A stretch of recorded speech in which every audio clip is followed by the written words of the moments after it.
Thank you.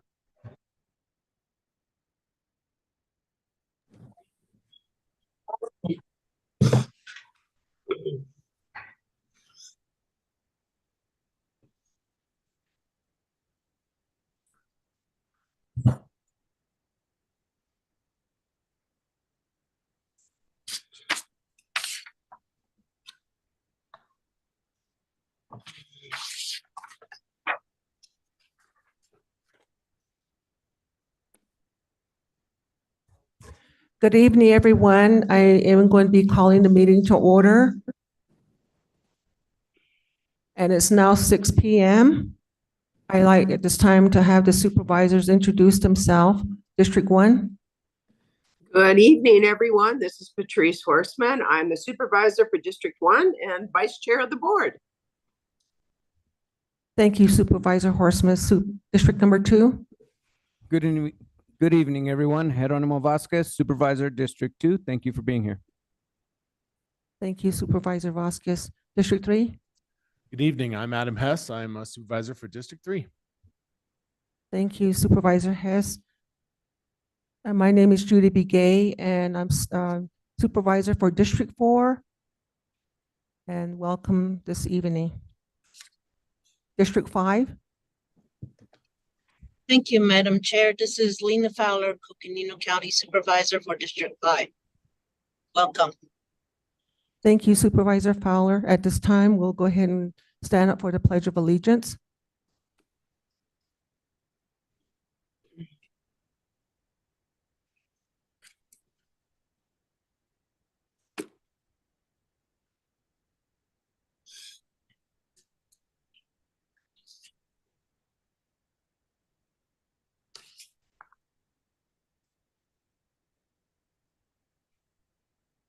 Thank you. At this time, I would like to call to the public. We will now have a call to the public to allow for any comments from the public. Please note that these issues presented during the call to the public that are not on the agenda cannot be acted upon by the Board of Supervisors. For items not on the agenda, individual supervisors may ask questions of the public, but are prohibited by open meeting law from discussing or considering the item. Only the speaker who has been called upon is authorized to speak. To encourage and respect expressions of all views, we ask that there are no disruptions. Individuals are limited to 3 minutes for their comments. Clerk Daly will explain how the public can provide comment. Clerk Daly. Thank you, Chair Begay. At this time, if there's anyone that would like to provide comments, you can make your way up to the podium. We also have comment cards on the table by the door. If you'd prefer me to read your comment. If you've joined us virtually, you can hit the raise hand icon that will appear if you hover towards the bottom of your screen. It looks like a hand. If you click on that, that will raise your hand and notify us that you would like to speak. Or if you've joined the meeting by telephone, you can hit *9 and that will raise your hand and notify us you'd like to speak. And at this time, Chair Begay, we do not have any comment cards. And we do not have any hands raised. Thank you, Clerk Daly. I will give it 1 minute. Thank you.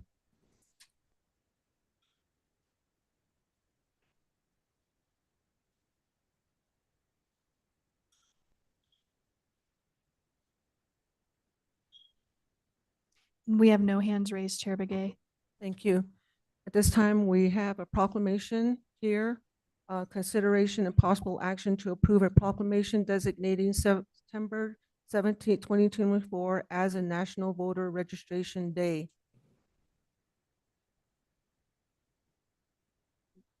Ms. Hanson, thank you.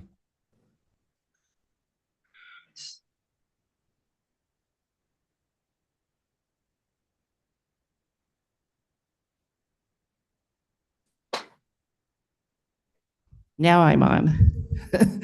Good evening. I am going to ask our fellow who's with working for us through the Secretary of State's Fellowship Program to read the proclamation for you. Her name is Taryn Bickle. She is a recent graduate of NAU, and she is going to be leaving us after the election because she's going to be serving in the Peace Corps in Panama. So I'll turn this over to Taryn. Hi, everyone. Oh, wait, one second. Hi, everyone. Thank you, Patty. My name is Taryn, and I'll be reading the proclamation. Coconino County Proclamation establishing September 17th, 2024 as National Voter Registration Day. Whereas Coconino County is committed to encouraging broad voter registration, access, and citizen participation in elections among voting eligible citizens, and whereas Coconino County recognizes that many Americans are not able to vote because they miss a registration deadline, do not update their registration information, or are unfamiliar with how to register, and whereas Coconino County recognizes the need for diverse partners such as nonprofits, libraries, businesses, colleges, and universities, and more to work in the communities they serve to register citizens to vote. And whereas the need for reliable and trusted public information and education on voter registration is critical to Americans' active participation in elections and the integrity of electoral processes. Now, therefore, it be resolved that the Coconino County Board of Supervisors declares September 17th, 2024 as National Voter Registration Day and commits to joining national efforts to support voter registration and citizen participation in elections. Signed and sealed this 17th day of September 2024, Coconino County Board of Supervisors. Thank you. Thank you for reading the proclamation, Tara Bickle. Thank you so much. I just want to say that, it means a lot to have somebody, come in and read the proclamation for us. So at this time, may I have a motion to approve the proclamation designating September 17th, 2024 as National Voter Registration Day? So moved. Second. Motion by Supervisor Vasquez and seconded by Supervisor Hess. All in favor, say aye. Aye. Oppose? Motion carries. At this time, I believe we can do a photo op. Madam can- Chair, I have some comments too, Madam Oh, Chair. okay. I vote yes. I should have mentioned when I introduced Taryn, she has been very busy conducting registration drives and training these organizations in how to do voter registration, which has gotten much more complicated due to some recent court cases and legislation that was passed. So I would really applaud her. She has allowed us to do a lot more than we have been able to do in the past, and she's working her tail off. So thank you. Thank you. Any other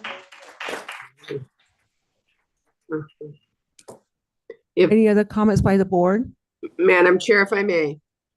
Go ahead, Supervisor Horstman. Yes, and thank you. And I really appreciate the proclamation and the reading of the proclamation. As we all know, and we're coming up to a general election. And so we all understand that voting is a basic responsibility of our citizenship. And certainly it is central to our democracy. And anything that we as the board can do in our county, and certainly the actions of our elections department and the county recorder to be able to create and preserve open, fair, and transparent elections, which includes the accessibility of registering, is extremely important. So I'm really glad to see this proclamation. And I would like to wish the best of luck to the reader. And I apologize, I didn't write down your name, but I'd certainly want to thank you for your service, both in terms of getting people registered in Coconino County, as well as your service by joining the Peace Corps. Really appreciate having National Voter Registration Day. It's important for our democracy. Thank you, Supervisor Horstman. Any other comments? Supervisor Hess. Thank you, Madam Chair. Been waiting since about mid-August. I got one of my old buddies reached out to me and wanted to give kudos to the recorder's office. He said that he was worried about his registration. He said, you guys answered him within 12 hours and confirmed that he was registered and ready to vote. He's living out, he's in the Army, so he's living on the other side of the country and he wants to make sure he can vote. And he said he just really wanted, off the record, he told me, but he really wanted to give Sedona a big shout out and tell her that she's a rock star. And I just want to thank you guys. Those are the kind of text message emails I get from soldiers, sailors, airmen. They're out there, they want to vote, and your office has responded quick, fast, and in a hurry, and making sure they get everything done. And that's awesome, and I really appreciate that. Thank you, Supervisor Hess. I can let you know, ballots are going out to our military and overseas civilians this Friday. And this is the first time we have people voting from all 5 continents. We have a request from Antarctica. So we'll be sending a ballot there. We're excited. Patty, you may want to just remind us when the last day we can register for the general election. I'm old, my memory's not as good. The last day to register would be October 7th. So that is approximately 30 days before the November 5th election. And then our early ballots are mailed out on October 9th. And then it's the recommended deadline to mail those back is October 25th. That's a week before Election Day. And if you by accident just didn't mail it that day, you can still drop it off in a ballot drop box, and those are all over Coconino County. There's one in front of the 110 East Cherry Avenue office, and then one on NAU's campus. I think there's more than one. Oh, okay. There's only one on NAU's campus. And then you can also drop off your early ballots at a polling location on Election Day. Thank you. Supervisor Vasquez? Yes, just want to say that I appreciate the fact that we're able to acknowledge how important voter registration is. This important time. We were just at an event talking about voting and its importance and civic engagement, and participation is crucial for democracy. And so as Coconino County Board of Supervisors, it's our role to ensure that we have free, fair elections in our county, working with our elections office and our recorder. And so just want to put a shout out to all of our staff in the county who are making sure that we will have free and fair elections here in Coconino County. So thank you. Absolutely. Thank you, Supervisor Vasquez. Any other comments by the board? Yes, Madam Chair. Go ahead, Supervisor Fowler. Thank you. I am about there. So I want to, I'm about to arrive at the meeting. Thank you so much. And I want to thank Patty for all the years of service in ensuring and making sure people are registered to vote, getting the education out there, and all the changes that have been happening.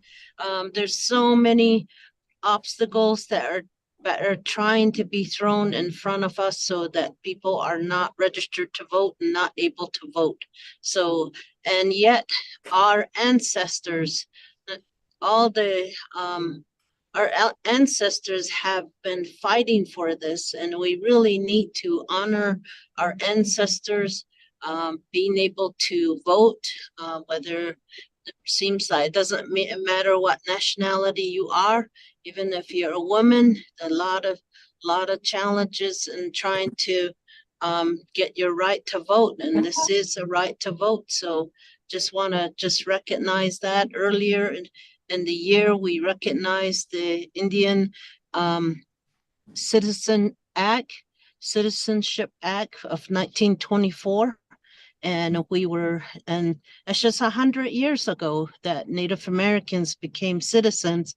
And since then, we've been fighting to be able to vote. And I'm really happy that Coconino County really believes in making sure people have a right to vote, register them. So I just want to give a thank Coconino County, Patty, you and your staff, elections office. And I know that you're out in the community every day registering people. And thank you for your service. And don't remember your name, but you're going to the Peace Corps. And take care of yourself, and you're a true public servant. So thank you so much. Thank you, Supervisor Fowler. I appreciate those kind words. And it is the entire team, along with the elections department. So thank you. Thank you for your presentation. I would like just to add a little bit more to what was already said. We now have over 85,000 registered voters. This is a testament as to how much our residents value their right to vote. And so the deadline was given to us, and also in more than 75% of the ballots are cast early. And so, and the other highlight of this is that the county provides ballot access in English, Spanish, Navajo, and Hopi languages. So thank you so much, elections department, and, just making sure that, access is there, and that, we go out of our way to ensure that people go out there to vote. So I just want to say thank you so much for the presentation.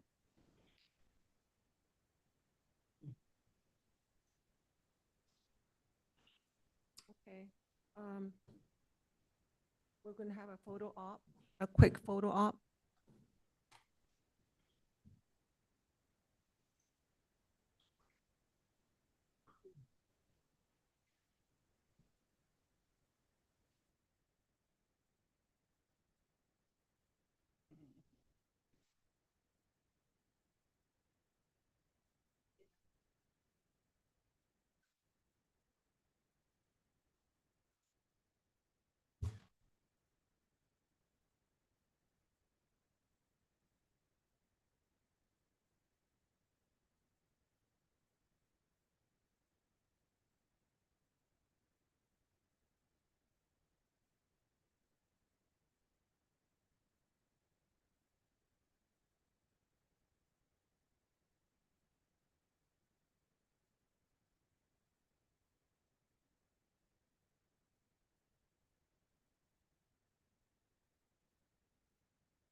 Thank you for the photo op. So we now do have some items here that are consent agenda items. All matters under consent agenda are considered to be routine and will be enacted by a single motion. Are there any items that board members want to consider separately? Madam Chair? Supervisor Horstman. Yes, I would like to separate items number 10 and 11 for separate discussion and voting. Any other ones? And Madam Chair, I'd like to separate number 5. 5. Okay. So currently we have consent agenda item number 5, 10, and 11 that are separated from the consent agenda to be. And number 4, I apologize, 4? Chair. Also number 4, just real briefly. Okay. Okay, so is there a motion to approve the consent agenda items? Madam So Chair? moved. Oh, I'm sorry. Minus 4, 5, 10, and 11. And Supervisor Vasquez, did you make a motion? Is there a I second? did make the motion. Second. Second by Supervisor Hess. All in favor, say aye. Aye. Aye. Okay, going to Aye. item number 4. Madam Chair, if I may? Go ahead. It was certainly my pleasure and my colleagues to be able to add some community initiative monies for the Teacher of the Year and the Rookie Teacher of the Year program. I know we have done this every year, and it has always been a wonderful way to really highlight the dedication and service of the teachers in our great community. And so it's just been my pleasure, and I know my colleagues, to be able to be part of that. And I want to thank Cheryl Mango Paget, our county school superintendent, for her initiative and leadership in doing this. So with that, I have nothing further, but I would make a motion to approve the budget adjustments for the various community initiative funds from the various District 1, 2, 3, and 4 for the superintendent of the schools for her Teacher of the Year program. There's a motion on the floor by Supervisor Horseman. Second. Second by Supervisor Vasquez. All in favor, say aye. Aye. Aye. Oppose? Aye. Oppose. Lena, are you opposing or aye? It's an aye. Okay, thank you. I was going to ask you why. Thank you. Motion passes. Okay, item number 5, consideration and possible action to approve the second amendment to the IGA between the town of Fredonia and Coconino County for the court services, and approve 1 FTE and budget amendment in the amount of $84,296 with an annual 3% increase. Thank you, Madam Chair. I did mention to our court administrator, Shelley Bacon, that I would be pulling this. I don't know if she's in the room, but we're on Zoom. He's on. I pulled this item just to appreciate the court administrators' work, Shelley and Sharon Yates, and just really working with our local communities. And Coconino County has justice of the peace courts throughout the county, and this is one of the agreements. And I wanted to just see if maybe Shelley might be able to talk about just the importance of these partnerships that we have in these communities to be able to hold court there. Thank you.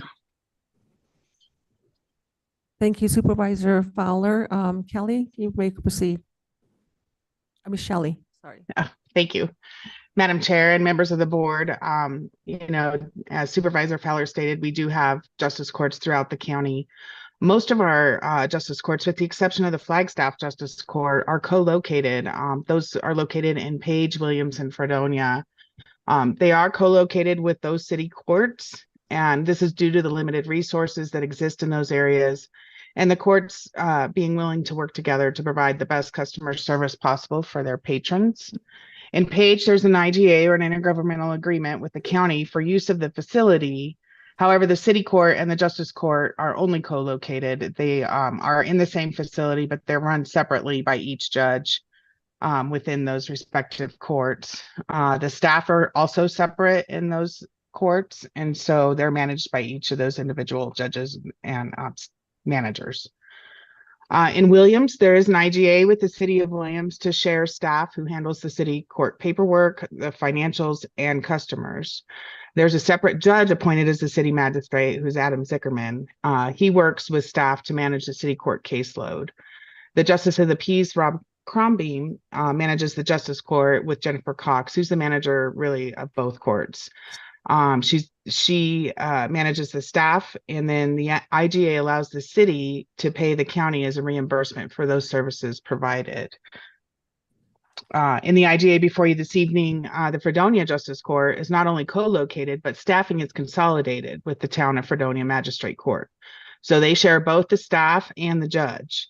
The judge has a separate contract with the town of Fredonia to provide judicial services, but this IGA, if approved, would allow for the increase in staff to help handle the dramatic increase in the town of Fredonia.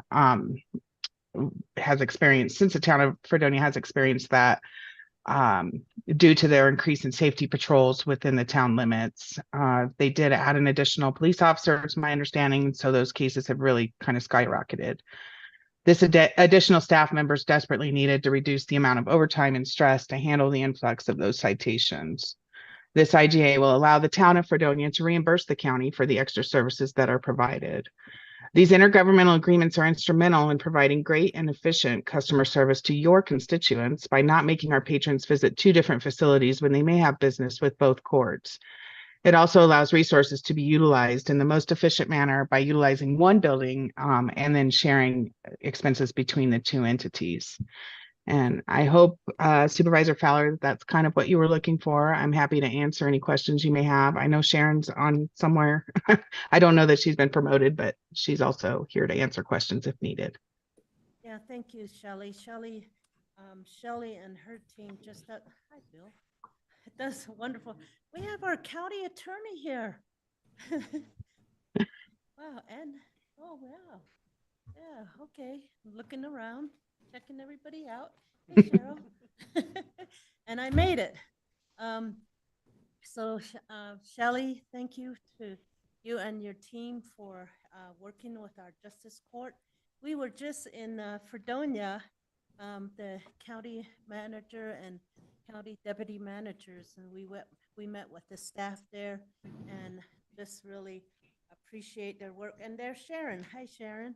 Just really want to thank the team, and we work very closely with our justice courts to be able to make sure that their needs are met. And it's been just really from the time that several years back, Fredonia didn't have the online, didn't have that ability. Now they do. And so all of our justice courts, they really coordinate very nicely together, and we have great administrators that do that. So I just wanted to recognize them. And I think it's really important that our county knows that, and the public as well as our staff, just how great of a service that we provide out there. So thank you so much, Shelley. Thanks for taking the time. Thank you. I appreciate it. We Thank you, appreciate the Shelley. recognition. Shelley and Sharon, thank you for being on. Are there any board members that have a question for any of the 2 here? Thank you.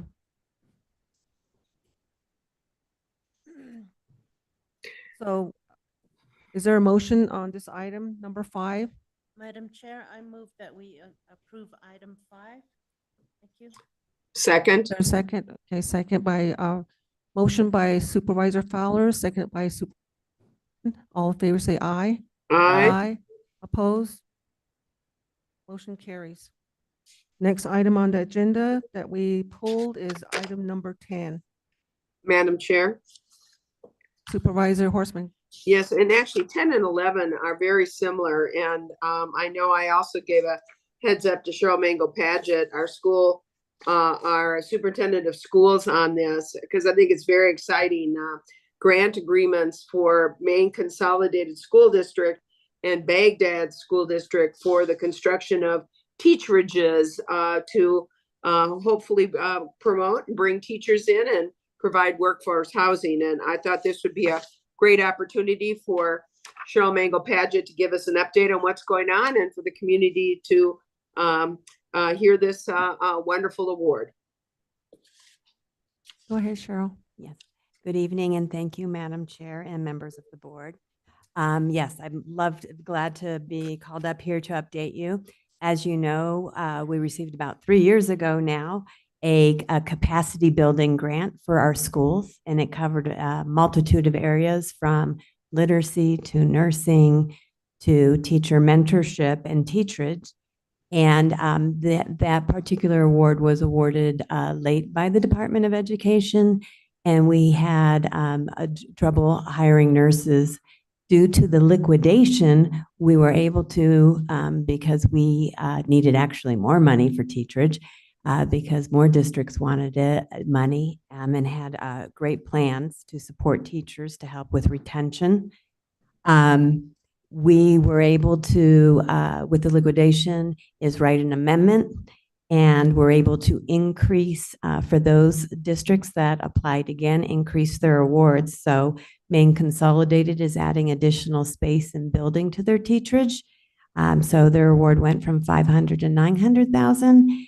And Baghdad's award, they are adding more boxable housing units. If you're driving around, I really suggest you go look at what Page has done for teacherage. Fredonia, it'll just blow your mind. I would love to live in Fredonia's housing.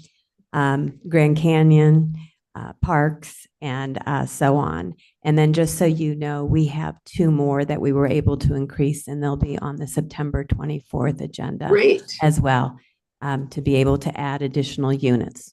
So thank you, everybody, and thank you for working with us to make sure we were able to provide workforce housing for our school districts.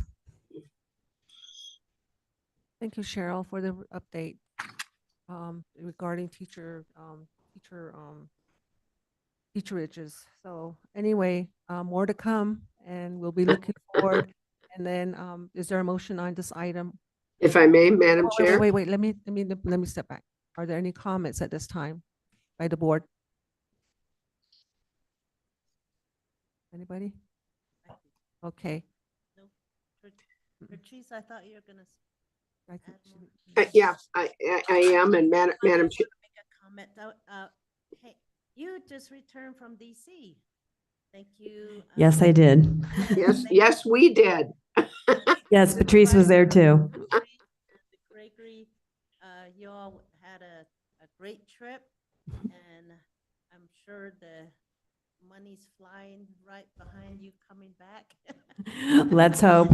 We now have an issue with E-rate too, but we did start dealing with E-rate as well as secure rural schools and PILT. Yes, and it's such a important mission that you were on, and really want to thank you all for making that trip. Those are really important I agree. fly-ins that we have to do to be able to really shed light and really highlight the need in the rural communities such as ours. And E-rate, oh my gosh, that one's another one that's really important. We're also having conversations about reconnect. So those are really important items that were issues that we have to address. And then you've been so creative with all of these housing, with all these public schools and these locations, and working in partnership with many partners that you're working with. So I just want to thank you for that. I have many partners and a great team. Yes, you do. Thank you. Thank you And a great for the leadership compliment. that you have. Thank you. Any other comments by the board? There being none, is there a motion? If I may, Madam Chair. Go ahead, Supervisor Horstman. Yes, and I think this is great, and I can hardly wait about what is to come. It's very exciting news. At this point, on item number 10, I'd like to make a motion to approve a grant agreement and amend the amount adjustment to $900,000 with the Maine Consolidated School District to provide funds for teacherage, workforce housing, with dollars for teacherages to be funded through the Arizona Department of Education Elementary and Secondary School Emergency Relief Fund capacity projects. The teacherage grant that was approved by the Board of Supervisors originally on November 15th, 2022. Is there a second? Second. A motion made by Supervisor Horstman and seconded by Supervisor Fowler. All in favor, say aye. Aye. Opposed? Motion carries. That takes care of our consent agenda. Madam Chair, Items. if I may, Oh, did we? we forgot 11. Oh, okay. I thought you put both of them together. No, and I'm Okay, not go sure, ahead. I'm not sure if we can, so, but at this point, Madam Chair, if I may, I would make a Okay. motion to approve the grant agreement amended amount adjustment of $738,356.34 with the Baghdad Unified School District to provide funds for teacherage, workforce housing, with dollars for teacherage to be funded to the Arizona Department of Education Elementary and Secondary School Emergency Relief Fund Capacity Project. The Teach Rich grant was originally approved by the Board of Supervisors on November 15th, 2025. There's a second. Second. Second by Supervisor Hess. All in favor say aye. Aye. Aye. Oppose. Motion carried. Okay, now we go back in. May I have a motion to resolve as the Board of Equalization? The motion by Supervisor Fowler, there's a second. Second. Second by Supervisor Hess. All in favor say aye. Aye. Oppose. Motion carries. We have an item here. Consideration possible action to approve Board of Equalization Resolution 24-01, receiving and accepting the hearing officer's decision for a petition for review of property evaluation for a tax year 2025, hearing conducted August 29th, 2024. Okay, Lindsay? Thank you, Chair Begay, and good evening, supervisors. As many of you know, the revised statutes of Arizona require each year that the assessor send out a notice of value card to every property owner in the county. And it basically explains what their value of their property is. And if property owners disagree with that, they have the opportunity to appeal straight to the assessor's office. If the value doesn't change or they're not happy with the amount that is changed, they can then appeal to the Board of Equalization, which is all of you. Our board, as a board, you guys appointed Mr. Chuck Johnson as your hearing officer for Board of Equalization. And so we did get one petition this year to the Board of Equalization, which is unique because we usually have a lot more. So there's been a bit of a reduction in how many people are petitioning their value of their property. So we did conduct a hearing on that petition August 29th with the hearing officer. And this is regarding the property is assessor parcel number 112270331B. And the address is 1824 South Thompson Street in Flagstaff, which is the Forest Service building office facility. So again, the hearing was conducted. They had an agent represent them at the hearing. And the hearing officer took testimony from the petition as well as the assessor staff. And all of those documents are in your packet that shows the petition as well as the assessor's workup in writing. And after the testimony from both sides, the hearing officer's decision was for a no change in valuation because the petitioner failed to meet the burden of proof that the assessor's valuation was incorrect. And the burden of proof is dependent on the petitioner proving that. So the full cash value would remain at $2,584,013, and the limited property value would remain at $10,433,216. So at this time, we're just asking the Board of Equalization to accept the hearing officer's decision on that case. Again, if the property owner is not happy with that, they do still have the opportunity to take it to tax court as well. Thank you. We do have our BOE attorney, Rose Winkler's on the meeting virtually, as well as our hearing officer, Mr. Johnson. And we did send a notice of decision out to the agent and the petitioner, letting them know that this would come before the Board of Equalization for a final acceptance of the hearing officer's decision. They are not here tonight, though. Thank you, Clerk Daly. Okay, are there any questions by the board? Madam Chair, I would make a finding. Yeah, Supervisor Horstman? You know, I would note, as indicated by the clerk of the board, that in fact, we did lawfully appoint hearing officer Howard Chuck Johnson to conduct a hearing, that a full hearing was in fact conducted, and that the hearing officer, who's acting on behalf of the Board of Supervisors, did not find that the applicant had made the requisite finding for a change. We, the board, cannot go outside the findings of facts that have been presented in the hearing, absent certain findings that are not present here. And so given that, Madam Chair, I, at this point, would request that the board accept the hearing officer's findings and with the attached decision of the hearing officer as presented to the board for tax year 2025 as set forth in the protest master log. And of course, if the applicant is not satisfied, the applicant can always appeal this decision of the board to tax court. So I'd make a motion to accept resolution 2024-01 upholding the hearing officer's decision on this. There's a motion on the floor. Is there a second? Second. Second by Supervisor Vasquez. All in favor, say aye. Aye. Opposed? Motion carries. May I have a motion to resolve as a Board of Supervisors? There's a motion by Supervisor Fowler, second by Supervisor Hess. Those in favor say aye. Aye. Aye. Opposed? Motion passes. Okay, we're into the discussion items.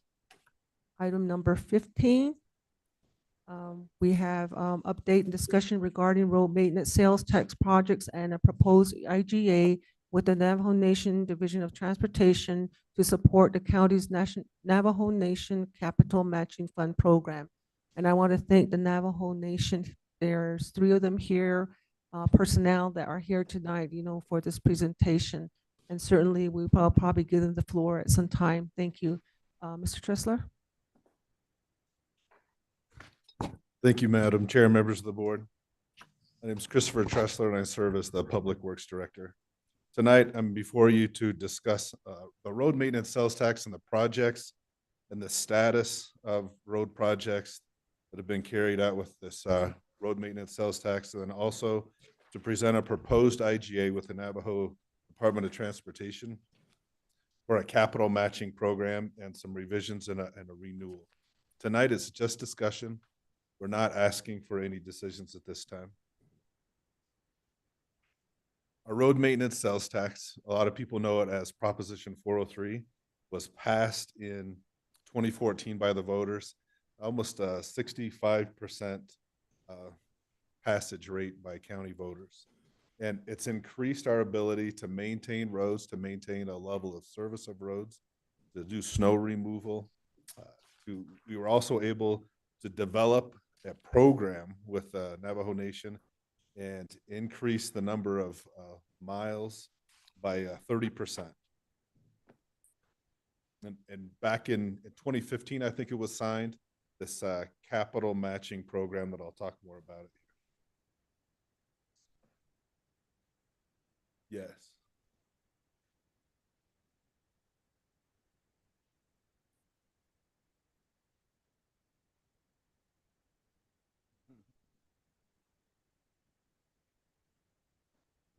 We all view the world from our own lens.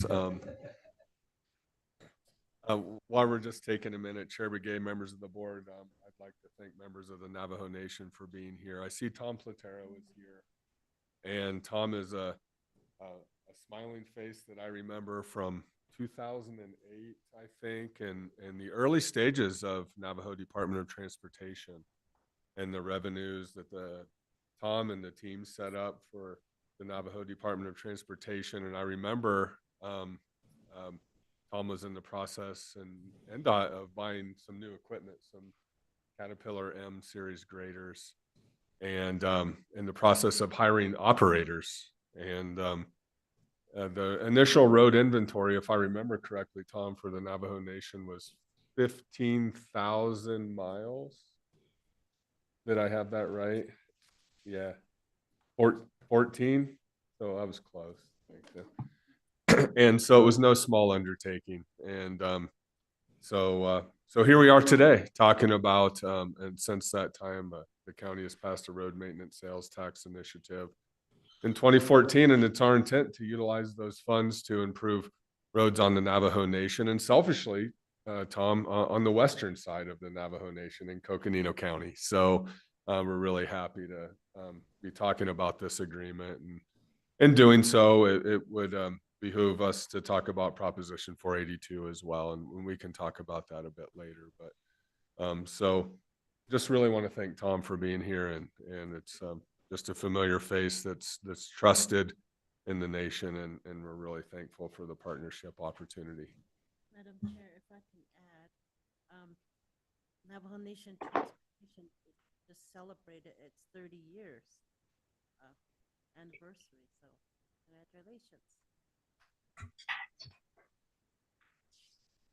All right, thank you. I think we're sharing now. I was just trying to give you some time, Christopher, but also absolutely wanted to recognize the effort. Yep. And I've really enjoyed working with Tom, and we're gonna get him up here to talk about the things that I presented, and we can see if he's in agreement or not. But before we get there, I wanted to talk about roads and the different programs that we have, because this Navajo Nation Department of Transportation Capital Matching Program is a program within the umbrella of Public Works and the different programs that we carry out. We've put together in your packet of information is a handout, and it's part of our Prop 482 information pieces that we're passing out, and we call it by the numbers fact sheet. And it lists all the projects since 2015 that we've carried out using the road maintenance sales tax or Prop 403 funds. You can find it at the end of your packet right after the PowerPoint. It looks like this right here. It's on the screen as well. But you'll see that there's more than, or there's around 30 projects that total just a little more than $55 million.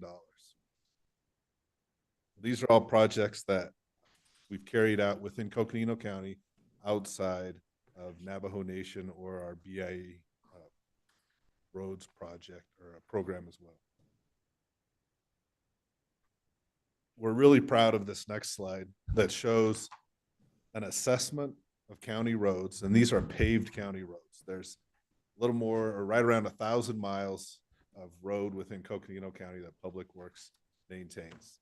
A little more than 300 of it is paved, and a little more than 600 of it is not paved. Well, it's easy, relatively easy, to identify the pavement condition of our paved roads. And in 2014, you can see in this slide in the upper right-hand corner that around 35% of our roads were in poor or severe condition. And if you follow this slide down to 2018, we started to decrease the percent of roads that were in poor or very poor condition. And now in 2023, or with our last assessment in 2023, we have less than 4% of our roads are now in poor and very poor condition. So this is an example when the campaign of Prop 403 to settle out promises made, and these are the promises that have been kept through the years. This is our 10-year anniversary. And so part of Prop 403, our road maintenance sales tax, we are also able to add a fourth full-time senior operator to our Navajo Nation BIA school bus route maintenance team. And we've also invested over $5.1 million in the BIA school bus routes through routine road maintenance and the capital matching program. We've done some resurfacing programs as well. So that's a quick overview of how Prop 403 or road maintenance sales tax has been spent.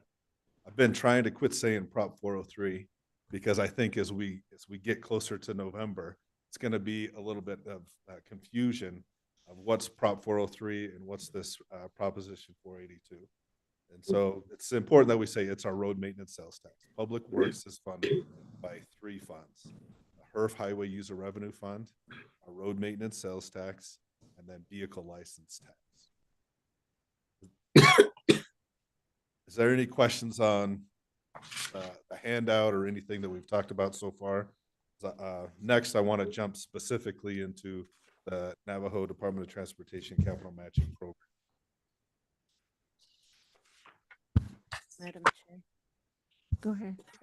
No, I like our, just the, promises made, promises kept, and just the latest report on the condition of our roads really, really shows that. And it's really a nice, report to be able to say that, you know, this is the reason why we needed the sales tax, because without it, we wouldn't be able to do, much. And this has really been able to move us forward with, making sure that there's safe roads and being able to have people be able to go about their daily business of going to school, to going to work and doing their laundry and the visiting families. And so I just want to, and doing their, you know, making sure that their business stays open and they have a safe road to drive. And I really like, I do like your slide that you like, and it really does show that. So I think that it's a really great way to say, promises kept made and promises kept. And I know Lucinda used to say that all the time. So thank you so much. I like it. I think that this is a great report, and, you know, off Navajo and Navajo, it really has made a huge difference. Thank you, Mr. Tressler. I also would like to comment on the the roads. You know, we see that there's less very poor roads on this graph here, and you know, I think, you know, there's still more to come. You know, there's a lot of areas, and these are just school bus routes pretty much that we're um, cleaning up, and, you know, getting them to where they're passable, and that, you know, we get our kids to school or to go shop, and others either can go shopping or, you know, go to the, you know. So I just want to say that there are roads out there, but, you know, one of these days we'll get to those, you know, that we're not doing right now. So so I just want to say thank you for all the effort by the Navajo Nation and then the county, you know, to really address our roads out here on the reservation. And certainly we do, we just like Supervisor Fowler said, you know, without the sales tax, we wouldn't really, you know, be able to do anything. But I just want to say thank you to everyone that has been in this process to ensure that we get the sales tax to, you know, to use to improve our roads. And like I said, more roads will have to be addressed, but, you know, it's been good thus far. So thank you so much for your hard effort and your work on this. You may proceed.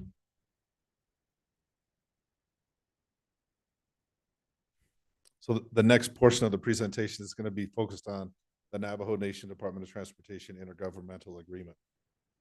And this is established in 2014, and it's aimed at providing funding for small-scale road improvement projects.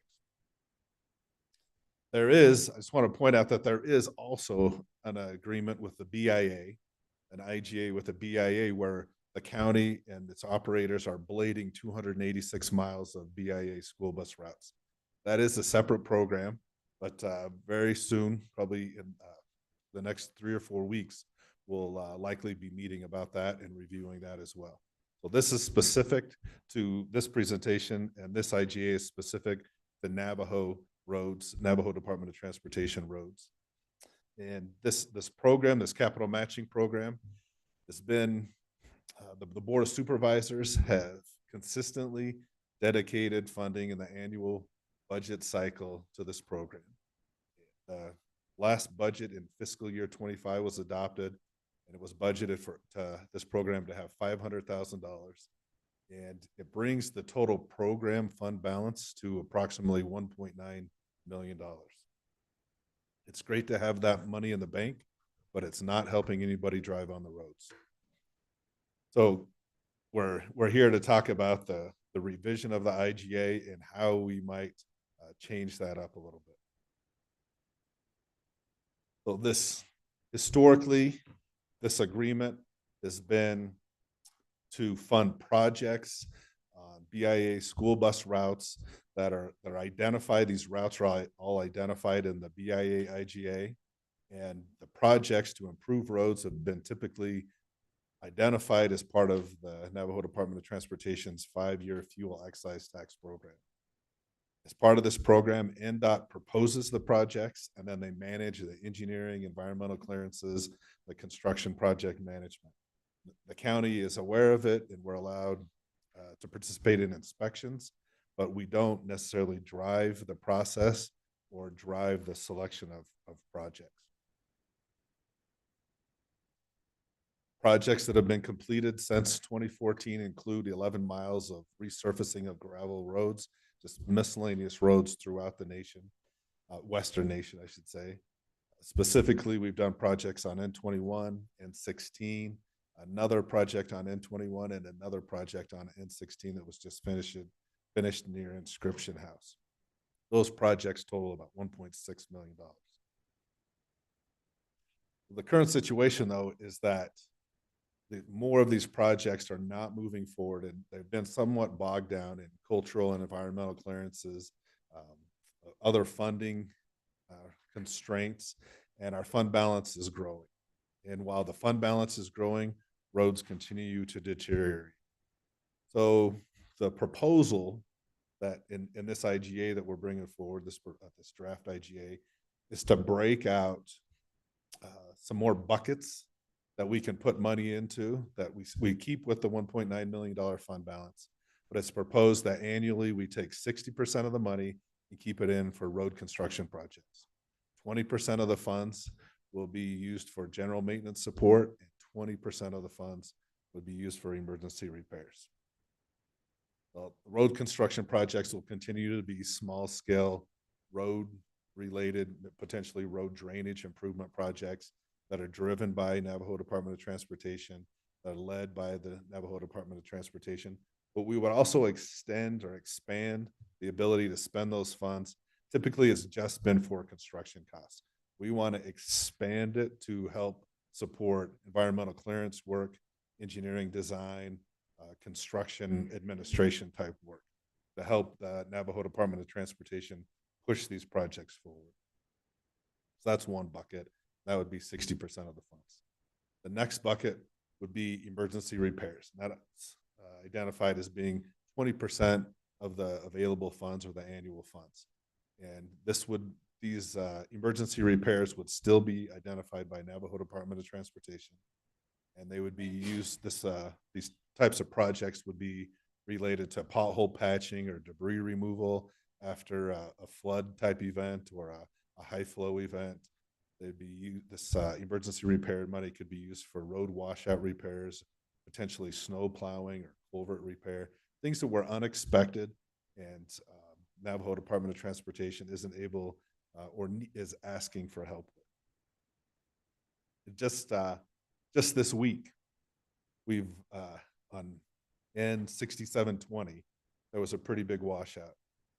Little Colorado River that's eroded into the road. It's right on the shoulder of the road, and then the way the water's draining off of it. And this is a potential very dangerous situation. And we were requested for support. Our hands are somewhat tied as the agreement is now. We have $1.9 million in the bank, and we don't have a legal mechanism to funnel resources to them. So this project that needs to take place, this would be a perfect thing for it.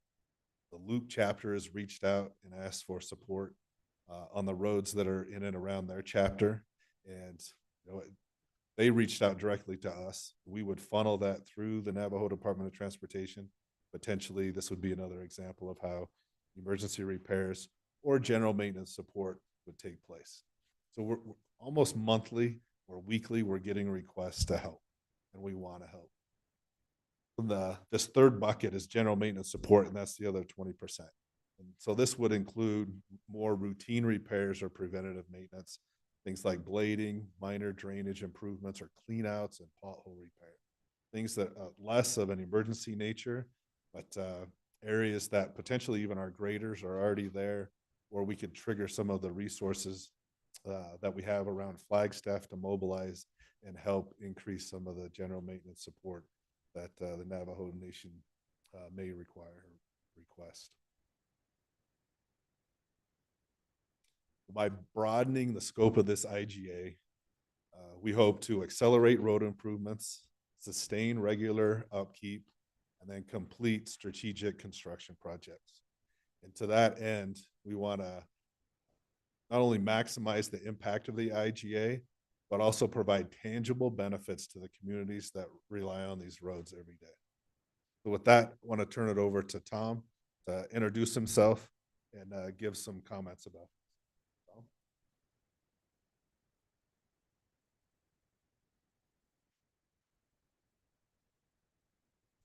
Well, y'all are like council when they run late into the evening now. Used to work with council for about 8 years, and so it's like this is different hours. Um, Good evening. My name is Tom Platero. I work with the Navajo Division of Transportation. We went to dinner earlier. Apparently, the red chili doesn't go with white, so I didn't bring it. So I apologize for not being dressed properly, but I did bring two of my crew with us. One of the things that we're doing, I'm calling it a relaunch of Navajo DOT. We're really trying to recruit young people and we're trying to get them involved. So I brought two of my staff with me. This is Eli Leslie. He's a part of our community outreach group. And this is Alicia Hale. She has now moved up and now is handling all of the personnel with Navajo DOT. But I thought it would be a good experience for them to come out here and get to witness some of these interactive activities that we have with the many partners that we try to work with. I started back with Navajo DOT. My first day was January 1st. So my first day was a holiday. And then January 2nd, I came back in and realized that a lot of things have changed, but a lot of things haven't as well.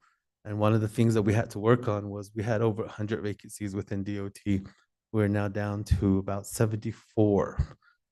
And one of the things that we're trying to do is rework the process so that we pay a competitive wage. So we're trying to bring on and reclassify some of those positions so that people will come back and work with us on the Navajo Nation. So we're really excited about that. Staffing has been an issue. You saw in the report that compliance, getting things out of the reports out. We purposely hired our deputy division director, Shelby Daisy. She has a background in environmental archaeology work. We hired a manager, Anjanette Owens, that's heading the compliance section now. We hired our first environmental person. We are on track to hire our first archaeology person. We are now working, we'll be transferring with the new fiscal year in a land surveyor in that section. So some of this work we want to try to do in-house too, so that we could cut the costs of hiring consultants and doing some more of the work in-house. So we're really excited about that. Eventually that section for the compliance section will have about 11, 12 staff in there. So we have a large area to cover, but the more that we can put to materials to get things done, I think the better off we will all be. So we're working towards that endeavor. The clears process has been an issue. Within the short time that the two ladies have joined us, it used to take us months to get permits. We're now getting them in weeks. And so we are hopeful that that goes across to other paperwork, compliance work, studies that we have to do. I do want to express 10 years of partnership with you all to try to improve roads on the Navajo Nation. When people on the outside, normally they don't understand the Navajo structure. It's what dirt road do you get to a paved road to get to where you need to. So a lot of our people have to travel long distances to shop, things that people we got our very first Starbucks in Winter Rock, I think. So we're trying to catch up with y'all, but it really is a big puzzle, and people don't understand. The Navajo Nation is larger than, I believe, 9 states, and so when you take that and the resources that states have, and what the Navajo Nation has to work with, we are very appreciative of your support to try to make things better for the roads in Coconino County, for our Navajo citizens of Coconino County, to get them better roads. I want to say thank you to Christopher and his team. He was one of the first people to reach out to us when we got back into our positions. We gotta get this done. He's very enthused about his work, and he his team have been very supportive of us. We've met 3 times in person, and we're each a text or phone call away to support each other on things. And he's been a really good resource for us as we are redeveloping Navajo DOT. So we're really appreciative of the work that him and his team do for us. On the draft IGA, I believe we met 3 times on it to try to simplify it, but also make it more workable, much more flexible than it was before. The examples that he gave are great examples of, in Navajo, we call it Telo. We get to a place of difficulty, a place of challenges. We need to respond back faster. And we believe that the way the language has been drawn up, and this will allow us some flexibility to get those done. So we're really appreciative of them and really listening to us and saying this is the environment we work in and how we need to try to get services out there. So that was very helpful. One of the other things that we want to work on, and that's why Mr. Leslie is here, is we really need to report back to our government the support that we get from outside entities. I don't think very many people know the work that the county has done. And so one of the things that we want to do is we want to generate a yearly, what we call an annual report that consolidates all of the activities that we do in partnership with the counties, the BIA, the states. And so we want to make sure that Coconino County, your work is recognized, your contributions to a better transportation system on the Navajo Nation is made aware to our government and the many people that work within that realm. I believe really working together and understanding one another takes time to create relationships. And that's where within the 9 months that I've been here, we're very comfortable working with your team. We're very comfortable in asking for things. We're very comfortable asking for their technical assistance to get to where we need to go. And we want to thank Supervisor for coming to our little get together to acknowledge 30 years. We were going through some stuff and it was like, oh crap, it's Saturday. And the crazy part about it, it was during the Navajo Nation Fair. And so we're like, we got to do something to acknowledge it. 30 years is something that you need to celebrate. So we, I call them the kids, I'm almost 60. So anybody under 30 is like kids to me now. So the kids put together a whole program and invited people. And it was a very nice celebration. And you guys were also present at our ADOT partnership meeting. So the involvement of Coconino County with the Navajo DOT, and she, our chair, was also at a couple of our functions. So we appreciate the support and we'll look forward to working very well to get together. The one thing that I would like to have you consider is we did a series of outreach to the chapters, and the focus of Navajo DOT has always been school bus route. But there's a segment of our population that we really should try to work into our transportation planning, which is the elderly. I remember when the very first time we were here, we were so bent on making sure school bus routes are done that we forgot the other end of the spectrum and how the senior citizens can get to meetings, how they can get to appointments, how they can get to the senior citizen centers for socialization, all of these activities. So one of the things that we'll be taking a look at when we renew our long-range transportation in 2 years is how do we create that element of including the elderly in our transportation planning.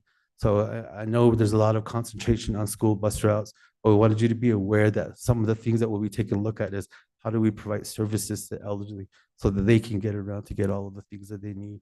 So Madam Chair, appreciate the time, and we look forward to an updated IGA and look forward to many years of working together to make transportation better for all of us. Thank you, Madam Chair. Yeah, Shanala, thank you. Shady to the cheat in Shlon, Setish Gijin Bashin, Ashi the Shichedo Tachini, the Shanala. On the sun and Shlido, Tseko Hasanado, Koma Mesido Inasha. Motion with 8 Shanala. Are there any board members that wish to make comments to this discussion that we're having? Okay, go ahead, Supervisor Fowler. Thank you. Thank you, Tom, for Shanala, for coming and with your staff and joining us at our board meeting. I think that's just really amazing that you come and be with us at our night meeting. We have, when there's public hearing, we have to have a night meeting. So thank you for your patience and in our board meeting and listening to some of the items that we're addressing and your long partnership and just being accessible to us as well as the communities. I know you're just always out there, so I really appreciate that. So thank you so much, and really appreciate being involved in all the events that you host and other meetings that we work together on. And then your flexibility too, being able to understand the challenges. It's, Navajo Nation is a sovereign government, and the county is an arm of the state. It's not easy for governments to work together sometimes. We have different processes. Then we wait for our attorneys, and then we hurry again, and we wait for our attorneys again. And it's just a little step. And then we wait for our leadership to take action. And sometimes there's a word or two that is challenging to one side of the organization. So, but in the end, we all have one focus, is for our people that we serve to be able to drive on safe roads and be able to meet their needs somewhat, because the roads are challenging in itself. So we do as much as we can. So I just want to thank you for that. And Chris, on this proposal that you have just brought to us, I like it. It's flexible. It's more, when there is a winter's coming, we're gonna have some more storms. We have, and a lot of times our hands are tied. We're not able to respond. And so the way that you have laid this out, 60% for road construction projects as well, and for Navajo Nation to agree with this, and the general maintenance support, and then the emergency repairs. I like the way that it's laid out. It gives it more flexibility, be able to move the dollars around more, and be able to work with BIA and Navajo Nation without having your hands tied, and saying, this is one pot of money and this is all it's being used for. And now you have say, okay, how can we work together? And that is real partnership. So thank you for your proposal and just being able to come to this decision. I think it will work. And then Tom, on your comment about the elderly, communities do bring those up. So that's where, Navajo Nation is a sovereign government. Our agreement is with Navajo Nation. Our agreement is also with BIA. If that is going to happen, it's got to come from Navajo Nation.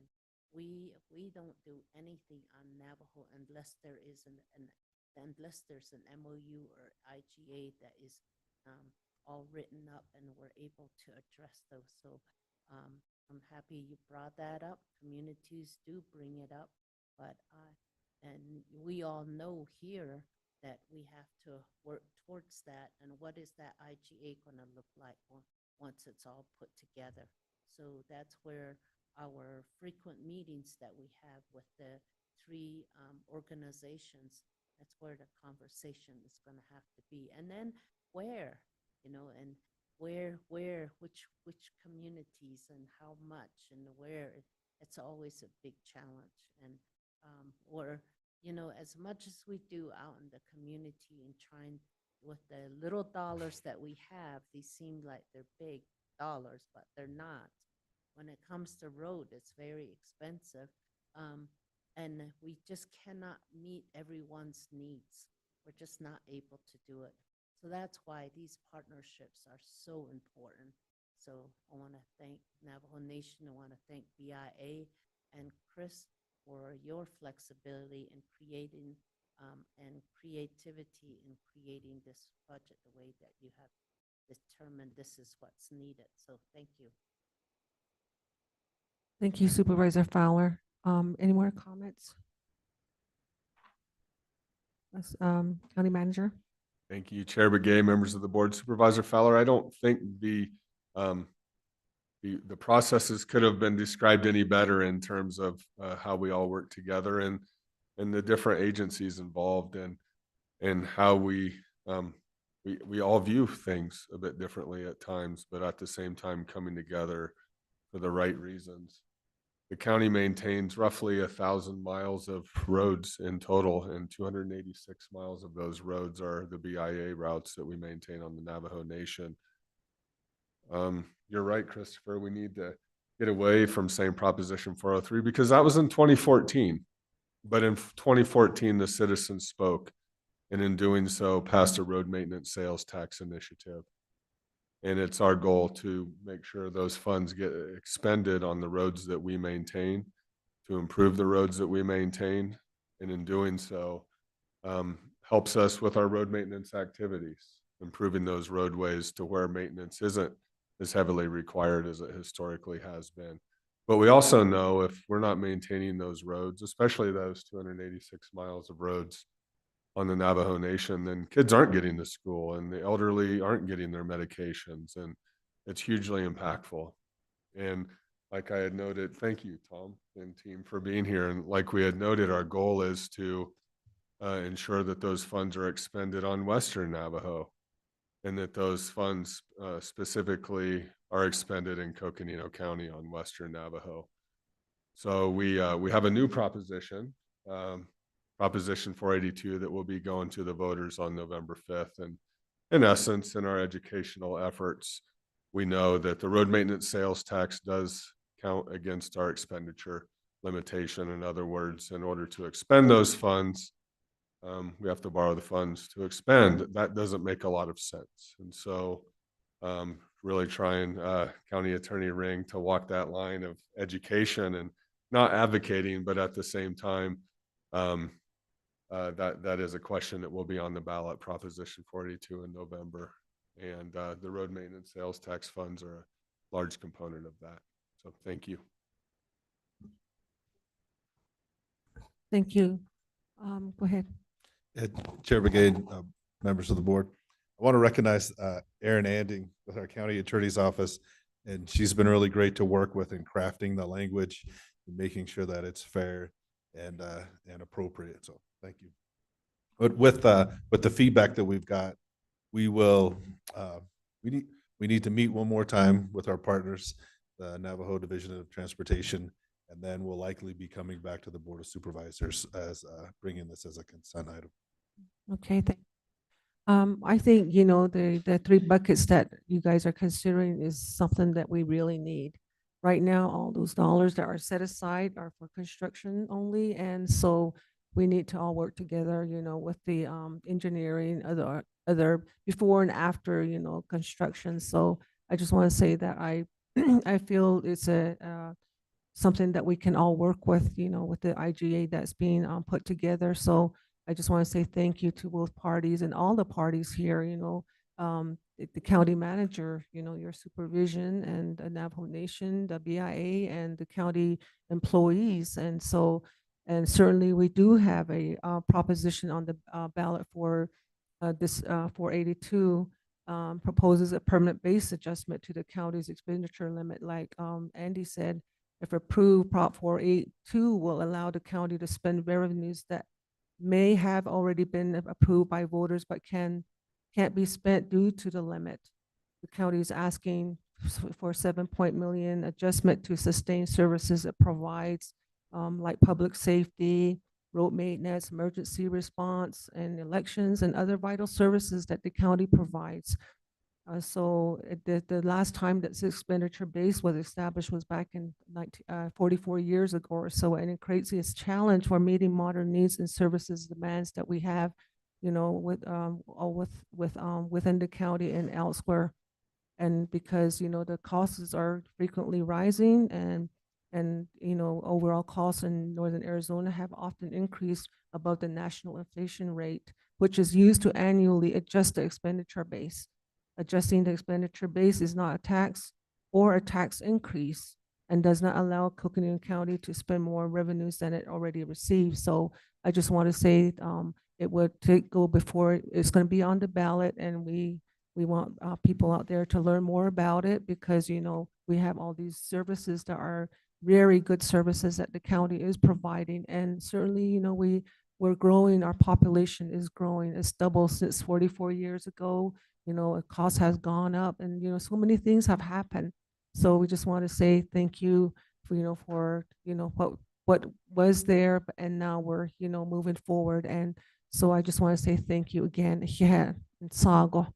Yeah, then um, I just want to say wish Tom and his crew to have a safe travel home when they're going home. What, Friday did you say? Thank you so much, Chris. Yeah.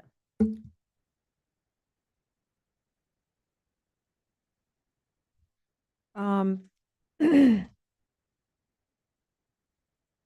okay, now, item number 16. We have presentation discussion regarding update of board of supervisors on preparations for administering the November 5th election, general election in Coconino County.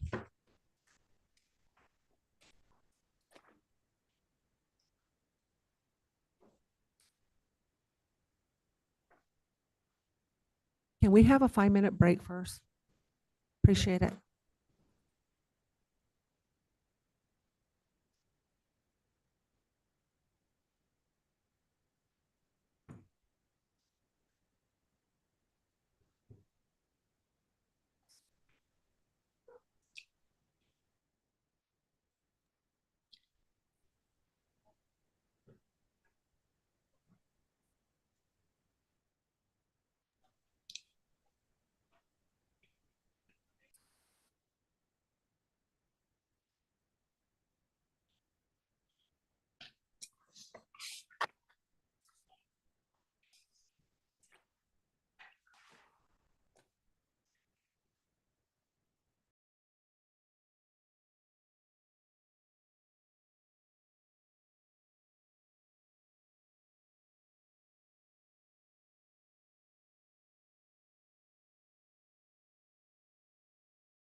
Good evening. We are on item number 16. As I have read it, I'm going to go ahead and give the floor to Esler. Good evening, Madam Chair, members of the board. Thank you very much for having me here today to do a very short presentation of our preparations for the November 5th upcoming general election. We were here with the board and presented our elections plan last August. And the purpose of this presentation today is very much to do an update of some of the new things and items that have come up since the last plans were adopted. There are several changes that are both in terms of the logistics and communications and our preparations that we want to highlight tonight. A lot of you already know, but we are 48 days and 10 hours away from the opening of the polls. Not that anybody's counting. Yeah, no, not that anybody's counting. And it will probably be, by the time I'm done here, like it will probably be 48 days and 9 hours and a half. So let's make that our goal. I want to go briefly, and again, today has been a day full of celebrations with National Voter Registration Day and the several events that have been going on, and including the NAU Constitution Day, as well as the proclamation by the board with the Recorder's Office. But the administration of elections in our county is divided between the Recorder's Office and the Elections Department, and roles and responsibilities that are laid out in the statute. This is, again, our elections department mission, vision, values, and this mission, vision, values have been very important for us and our entire staff and team in the elections department. I'm very happy to also report out that these values that we have come together have helped us significantly in keeping and having the strong staffing and no vacancies as we prepare for this very important general election. I think Supervisor Horstman asked earlier about the important dates, so we knew that was coming. And in anticipation of that, the most important date to know for this first part of the election cycle is the October 7th. That's the last day to register to vote. Early voting begins on October 9th. The last day to request an early ballot is October 25th. And November 1st is the last day to vote in person early. And that is a 7 p.m. deadline that got moved with some legislative changes that happened at the beginning of the year. And of course, November 5th being the election day. I want to take a little bit of time to kind of talk through about some of the races that don't get highlighted as much during a general election. Of course, we have the federal, presidential, and congressional races, but there are several other jurisdictions, primarily school boards and cities and towns, that are going to ask voters in their community to take on leadership roles in those school boards or questions that are of particular importance in those communities. And this is a list of all those propositions that are going to be on the November ballot. What's important, and again, this is one of the things that we left on the dais with you, is the size of the ballot itself. For the first time, we're going to be using a 19-inch ballot.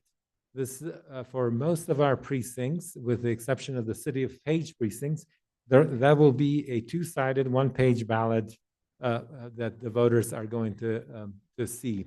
And that creates a set of challenges and a set of opportunities that we need to be mindful of and are preparing diligently to address. I think you have the ballot.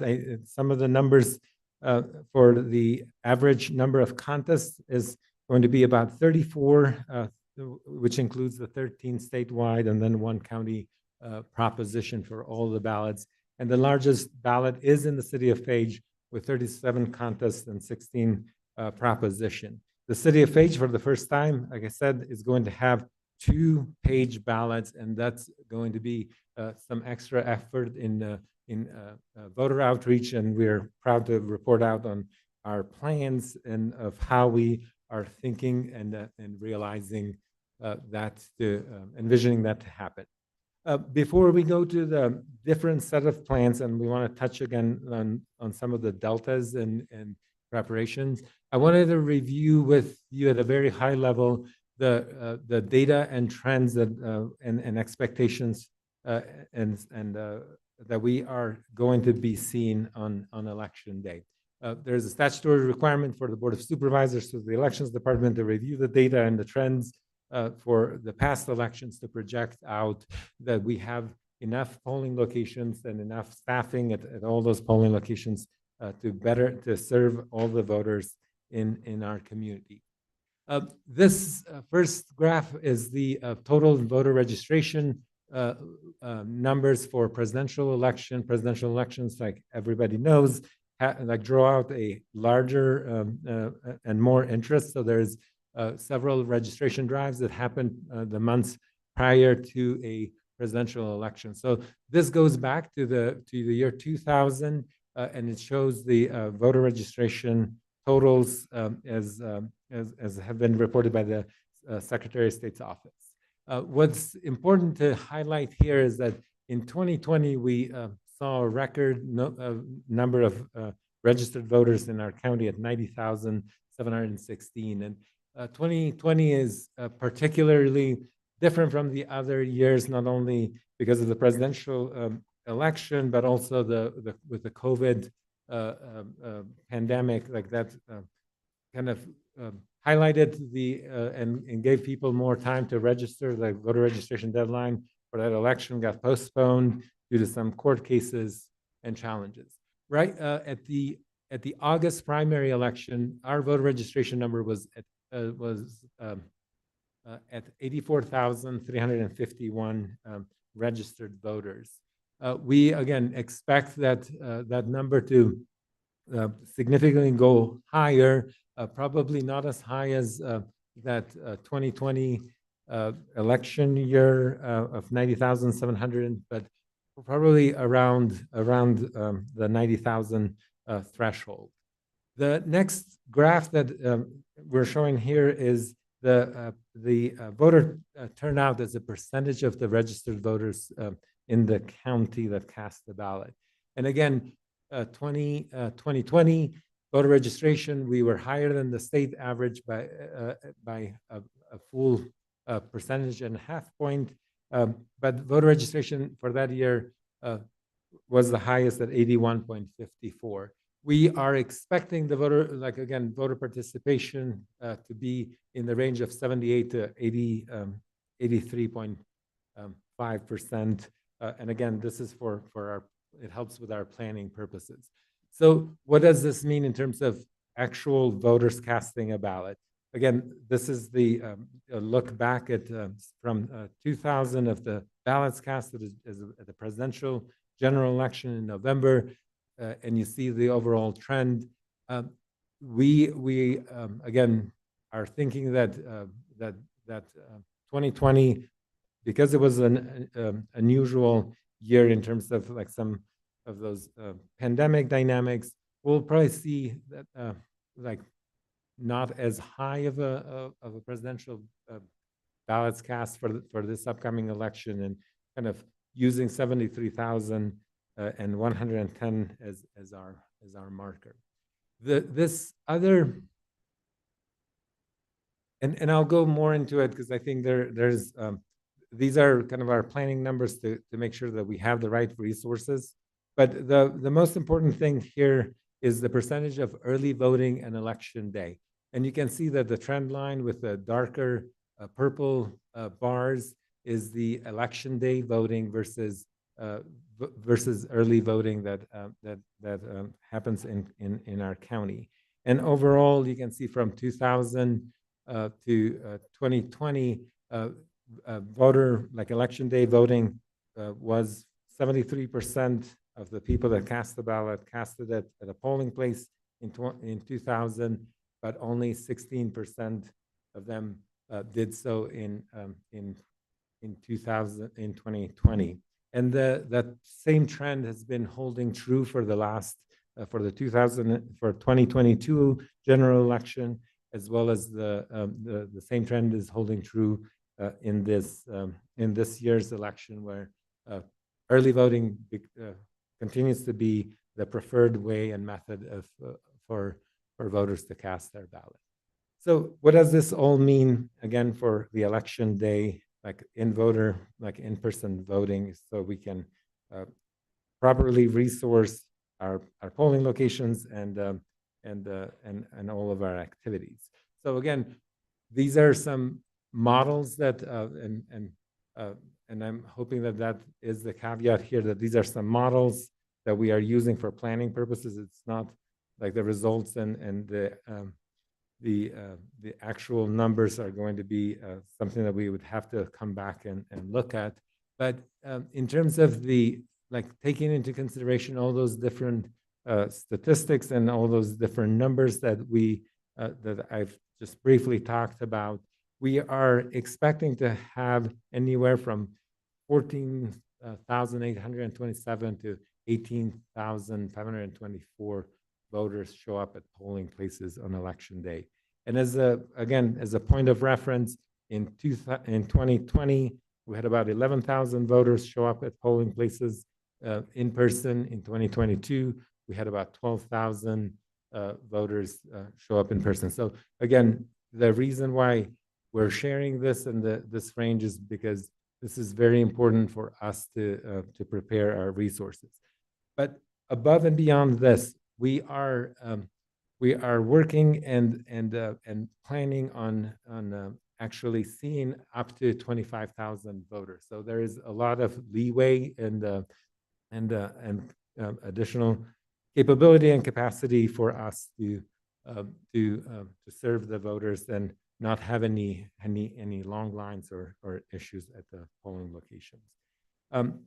Again, based on some testing that we did, so if a voter is coming into a polling location and does not know or has not done a lot of research in terms of the candidates and the propositions, and they need to go through reading the entire ballot, we were clocking that voter to take anywhere from 20 to 30 minutes at the voting booth to cast their ballot.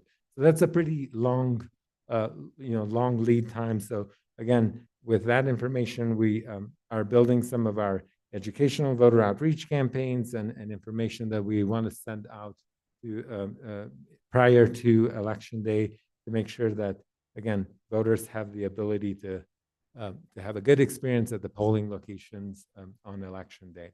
The 38 polling locations include the 15 vote centers that we've set up around the county and maintained throughout this election year. Both those are not only ADA accessible or remedial work on making sure that they are ADA accessible, but in the Flagstaff area, we've done a pretty significant improvement work and job with getting them to like bus routes and accessible by public transit as well. So with that, I want to turn it over to my colleague, Whitney Usack, and she is going to go through the elections, the different plans that we have, and I'll come back to kind of wrap it up with some of the activities that we are currently undertaking.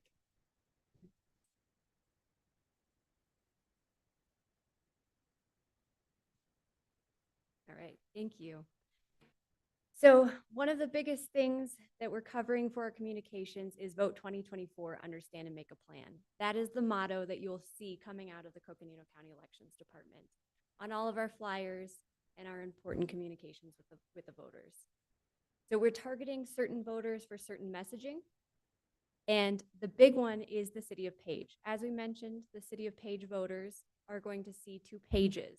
And across the board, Coconino County is making history with the November general election. It's the largest ballot any of our voters have ever seen. And it's the first time our county has had a 2-page ballot. So for Page, we're going to be out at the city council meeting and then doing 3 community outreach events across September 25th and 26th. So we're hoping to really push to the page voters any questions that they have and voter outreach for this unique ballot that they're going to be seeing.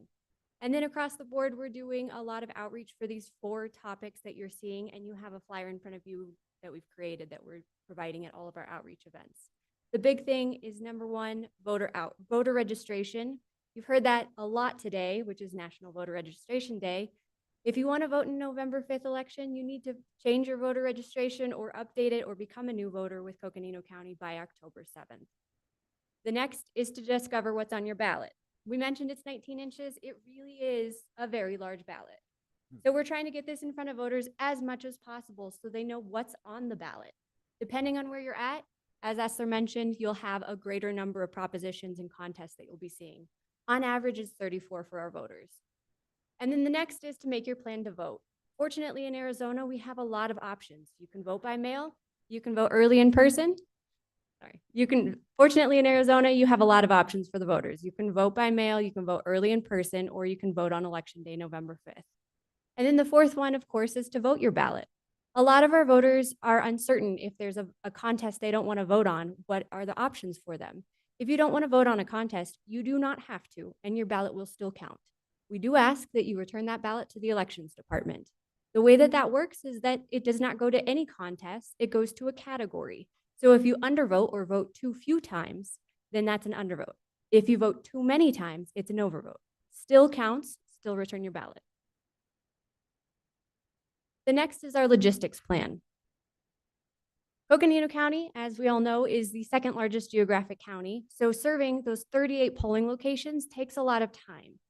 We're very fortunate to have the support of facilities and public works to get these polling location supplies across our county.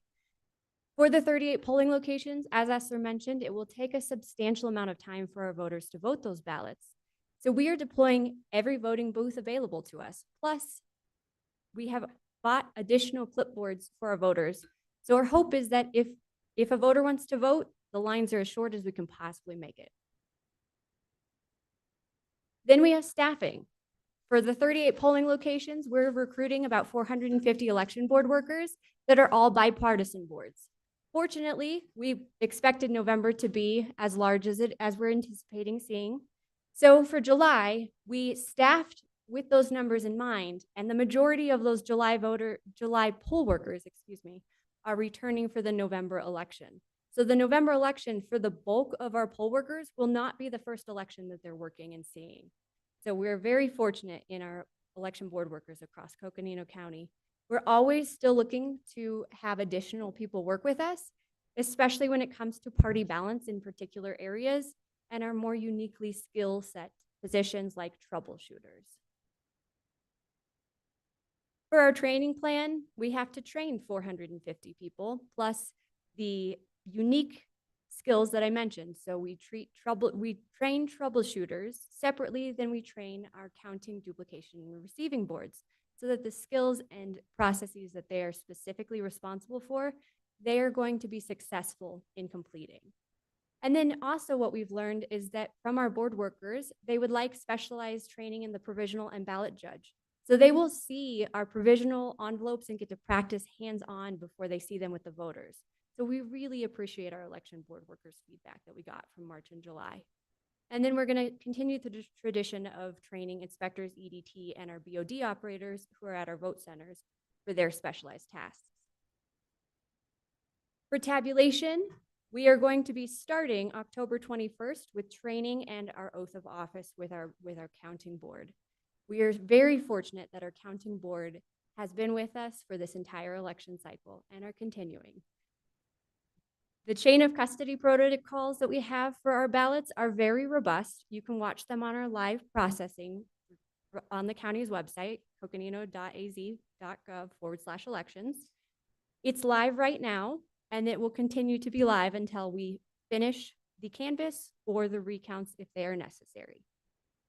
For the preliminary election results, those are going to be released at 8 p.m. on election day, as they always are. Those election results will not have election day ballots. Those are exclusively early ballots. Our county is very large, as we've mentioned. It takes us a while to get those election day ballots. We do not have them at 8 p.m. Our goal is to have 90% of the ballot tabulation completed by Friday, November 8th. And then we're anticipating the substantial completion of our ballots by November 11th, which is a Monday, Veterans Day. And it is because that's the post-curing deadline, which is Sunday, November 10th. And then one of our last plans is our risk management and contingency plan. So we are fortunate to have a strong partnership with the Arizona Secretary of State, our county attorney's office, and a number of other resources that are great resources and support us on election day. One of the big pieces of support that we get and that we're aware of and communicating constantly with our partners with is the activities in other jurisdictions that may end up affecting the voter perception of our county. We've seen this in other elections. We're expecting to see it in this one. So we do have contingency plans should we see that. And then I will turn it back over to Esler to talk about the calendar.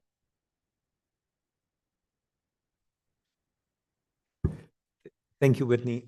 So I think that last point is very kind of unique in its own right, because like we've seen this at activities and events that happen across like other state or other counties on election day will have an impact and an impact in both in terms of the perception and conclusions that voters are going to be reaching to. So our goal and throughout the communications plan and all the activities that we are doing is to ask voters and interested parties in going to the right source of information, which is our county's website for both the recorder's office and the elections department. So if we can drive the traffic to the source of information that we want to focus folks on, like that would be a good way to kind of deflect any misinformation that could happen on election day about activities.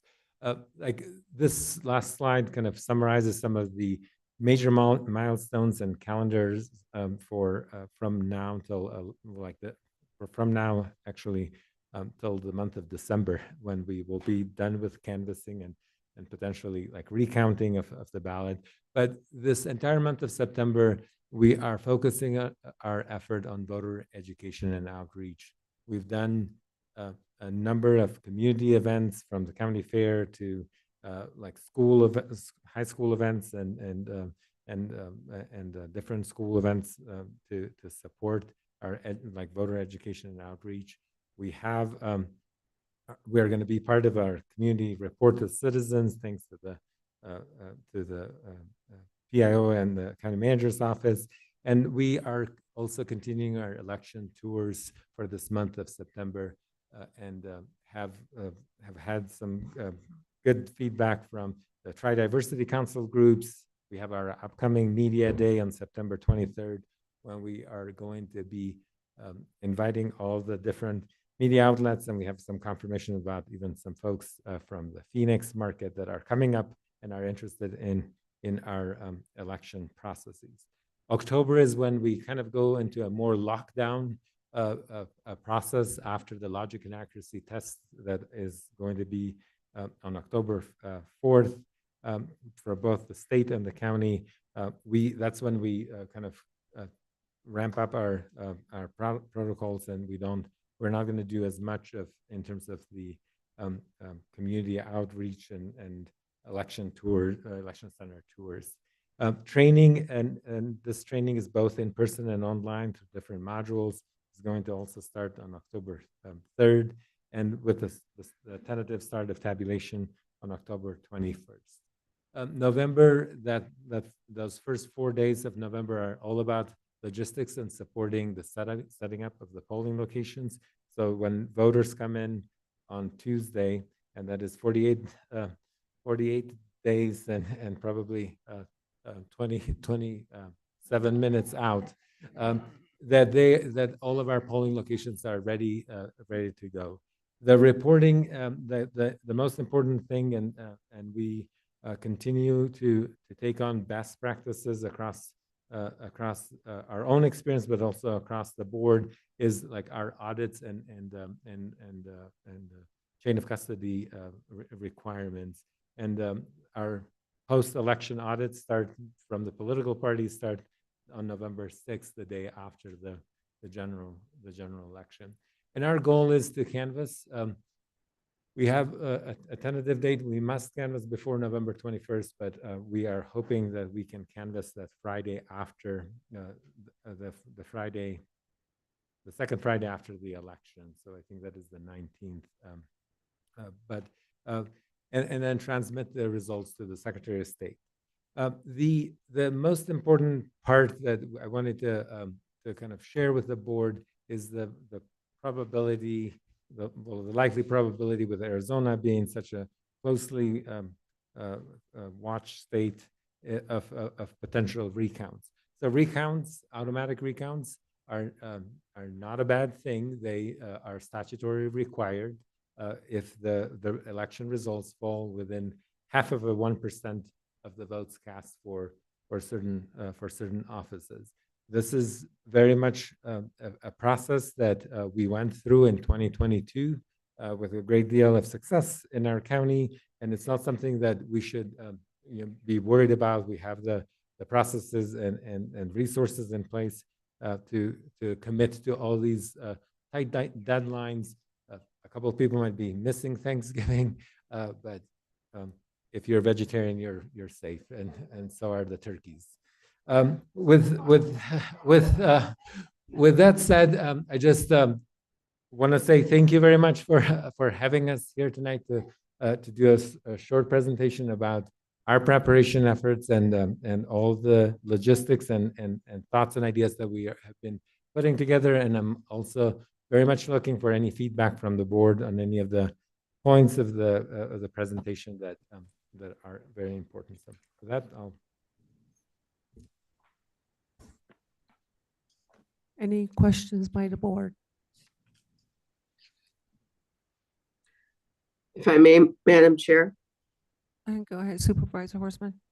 Yes, and thank you all. I know that Essler, you and your team have been working very diligently for not only the primary election, but you just finally got to catch your breath, and now we're on to the general, and certainly appreciate the hard work for you and your staff to get this done. It's such a major part of what we do in Coconino County to ensure the right to vote for all of our citizens. So I want to thank you so much for that. And just a comment, first of all, love to see all the polling locations and the voting centers, which really makes it easier for our citizens to get out if they on election day. But I think it's important for the public to be aware this is going to be a very long ballot. And there's some pretty extensive propositions on this, and it's going to take some time. And so I really like your team's comment about the logistical plan and make a plan on how you're going to vote. Take the time necessary to get to read that ballot, get to know that ballot, do the research you need. And, I think the more we as a board and the county can get out to educate the public on this, because it's going to be a little more time consuming and more involved than they've had in the past. So really appreciate the plan that you and your staff, and I know we, the board, can help on that by getting the word out and talking to people on the importance of plan your vote and plan the necessary time to look at that ballot and get the job done. So thank you, Essler, you and your team. And just one question, and I know I've asked this before, but it's just for the public. There is a lot of volunteers and a lot of paid staff necessary to get this job done for the election, and election workers, 450 election workers, that's a lot. And it sounds like you have your staffing necessary, but if there are individuals who may want to volunteer or be part of the election board workers, what do you say to them, and how can they get in touch with you? Yes, thank you very much, Supervisor Horstman. We are always recruiting election board workers, and out of the 450 people, that we want to deploy on the field and in different positions and roles. Our goal is to also have a wait list of about 50 additional election board workers that could be deployed at any point in time the day before the election. And in order to participate in the election and to volunteer, you can visit our Coconino elections website at coconino.az.gov/elections. There is a get involved icon, and that will take you right through those different processes and different roles and opportunities that people have to volunteer and make their voices heard. Well, help the voters make their voices heard on election day. So thank you very much for that. Thank you very much. Any other questions? Supervisor Fowler? Thank you. This is a humongous work. It's just amazing. Just, there is this, we keep saying this is such an important election, and just to add to that, just the ballot itself, you know, it's really, I'm telling people it's gonna take 30 minutes. If there is an interpreter that is helping you, it's gonna take longer than that. And so I'm encouraging people to register for the early ballot. And I don't do early ballot, not all these years. I like to go and vote and then go over to the chapters and have mutton stew, fried bread, and sit there and talk to everybody. But this year, I have to say, I request an early ballot. That way I'm not in line. Do we not, no water in bottled water and stuff cannot be provided if there's a line? That's still the case? Yes, unfortunately, that is still the law and the requirements in Arizona.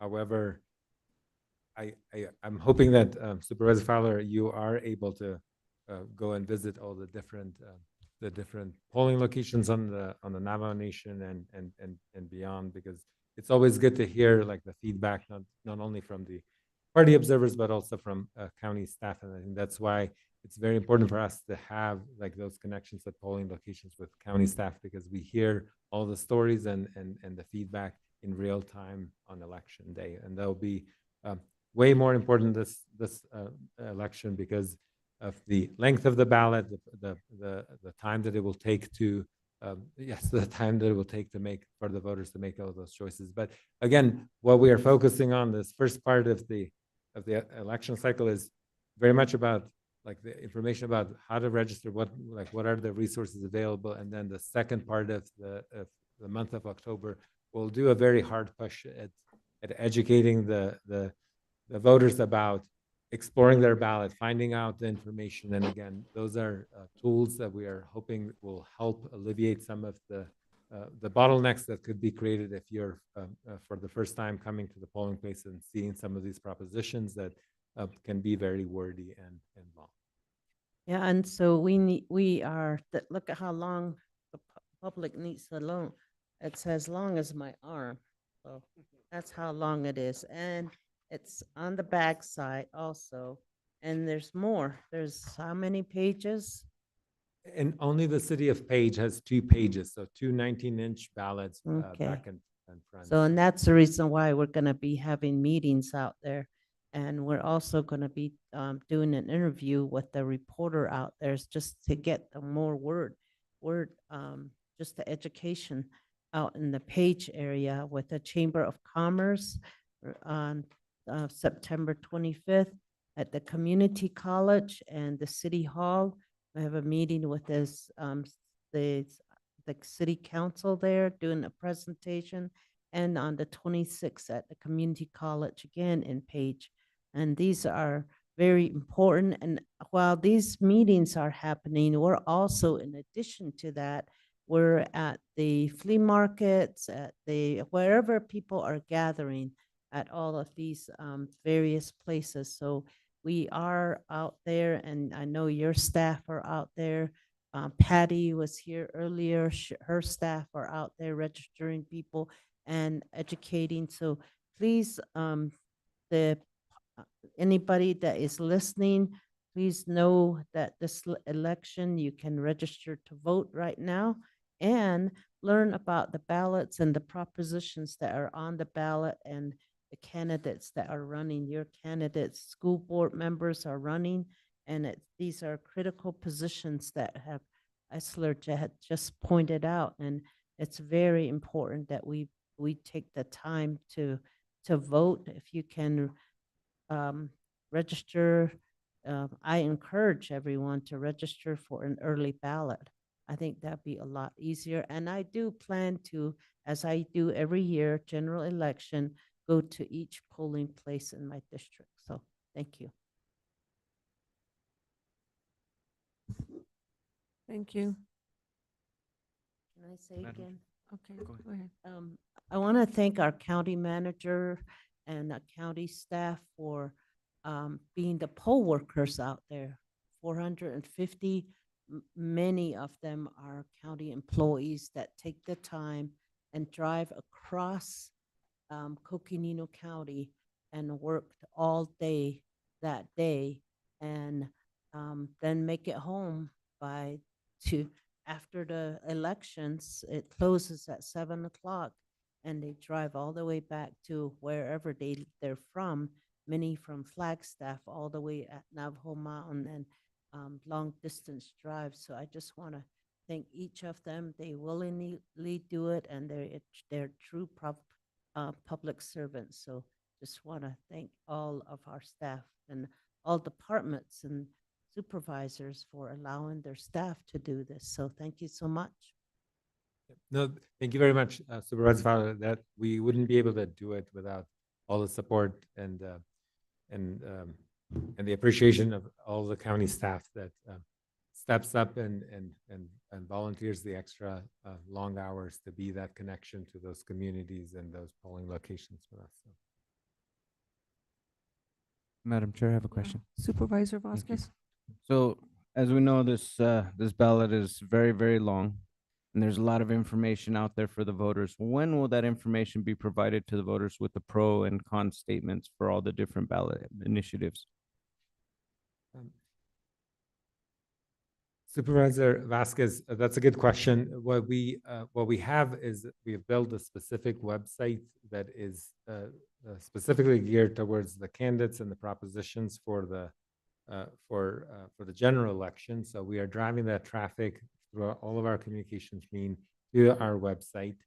So the website has the links to all those different propositions, the full ballot text, and also the links to the Secretary of State voter education pamphlet that has the pro and con statements from different agencies and groups and individuals throughout the state. So there are several different different platforms for folks to get that information, but we are also making that available from as a launching point and starting point from our website in order to kind of reinforce that the idea of like a one-stop shop of the information and that information to be vetted and correct. So, and that is for both our recorder's office and the elections department.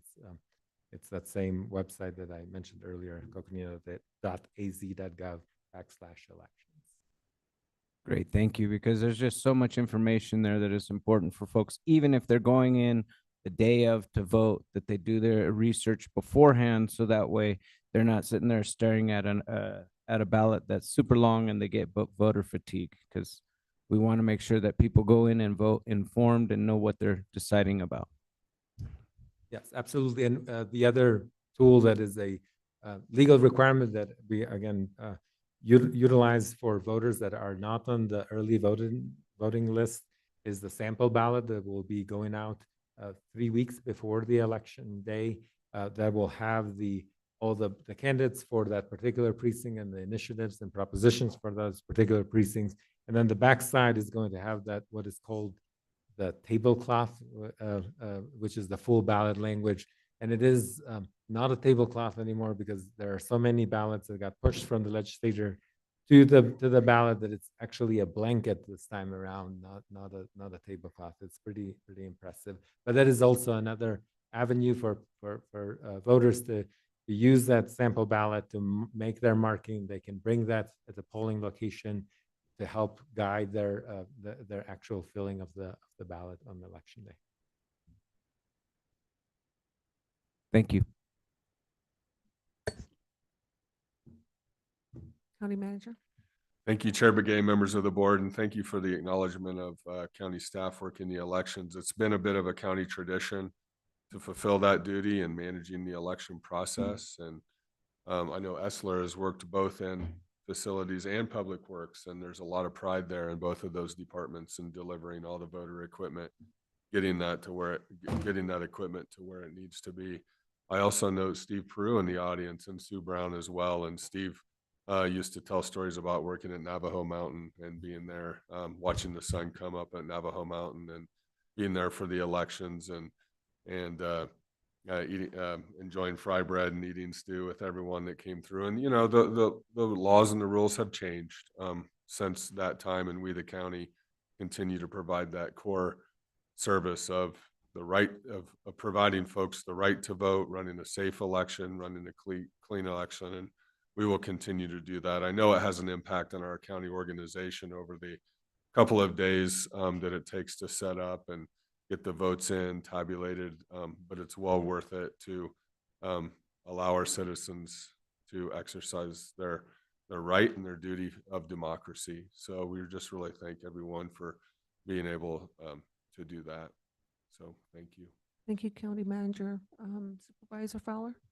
Yeah, you know, earlier we were talking about roads partnership, and elections is the same as well. We have many partners that that to be able to conduct these elections.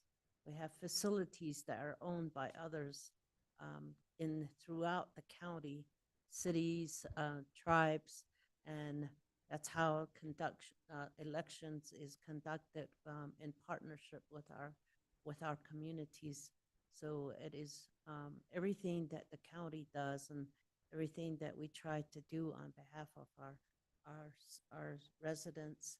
It's always in partnership. So, you know, thank you, Essler. I know those are really sometimes difficult, sometimes to be able to set those up and trying to find a place.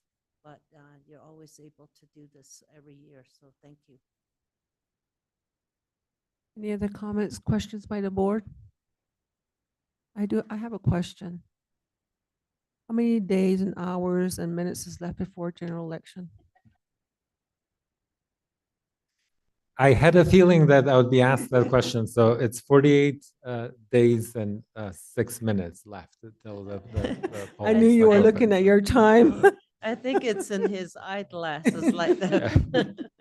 But thank you Thank again you. very much, Madam Chair and members of the board. And I want to also say I'm here on behalf of the entire elections department and very proud to represent them and be working together with such an incredible and professional team of people that is very dedicated to all the voters in our county. And we should be all proud of that too. So, thanks. Thank you.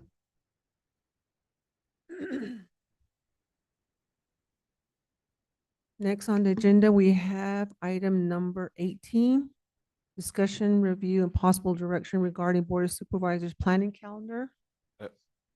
Actually, is it Madam 17? Chair, do we mind hitting item number 17? Oh, okay, 17. I want to steal thunder and lightning a bit and just preface this conversation. So this is an item on state and federal legislation and administrative matters. I wanted to note that you'll see Vice Chair Horseman on the screen and not with us this evening. She is being appointed by the governor to the Water Infrastructure Finance Authority board tomorrow, WIFA. I personally first got to know WIFA during my time with the city of Sedona, when the city of Sedona was utilizing WIFA financing to be able to fund a wastewater treatment plant and provide wastewater connections to all the citizens in Sedona. There was a time, and really there's a long history there, but the city of Sedona was formed in 1988, due in large part to the need for the wastewater system and the contamination that was taking place in the Oak Creek watershed. So WIFA has a long history of providing that service to rural Arizona.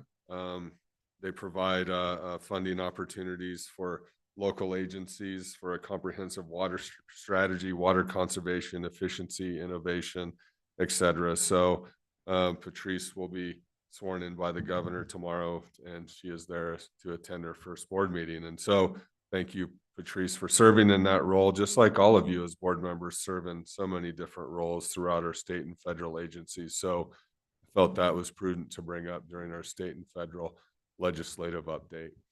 So thank you. Okay, I guess we'll go ahead and give the floor to Greg and also to Keith. I'm sorry, I guess I'm getting ahead of myself. I had cross number 17 out, sorry. but here we go. No, The floor is sorry, yours. that was, yeah. Thank you, Chair Begay and board members. Hold on, Gregory. Hold on, Gregory. Supervisor Fowler wanted to say a few things. Supervisor Fowler? Yes, thank you for Supervisor Horstman for taking on that leadership and agreeing to take it. It is really important that we're involved at the state level, and really having that representation is so important. So thank you so much for your leadership in that role. Thank you. Thank you, Supervisor. Oh, okay. Thank you, Gregory. Sorry about that. No worries at all. Thank you, Chair Begay and board members. County Manager Bertelson. So Gregory's going to give us a few quick, we're preparing for a County Supervisors Association Summit coming up October 7th through the 9th, I believe, and also on some legislative activities that have been taking place. So thank you, Thunder and Lightning. I'm sorry to steal that from you just for a bit. So It's always a pleasure to hand it over to you, Andy. So thank you, board members, for the privilege to be here with you tonight. Just a few things in brevity for tonight. We're expecting Speaker Johnson to move a 6-month continuing resolution tomorrow in the House on the federal side.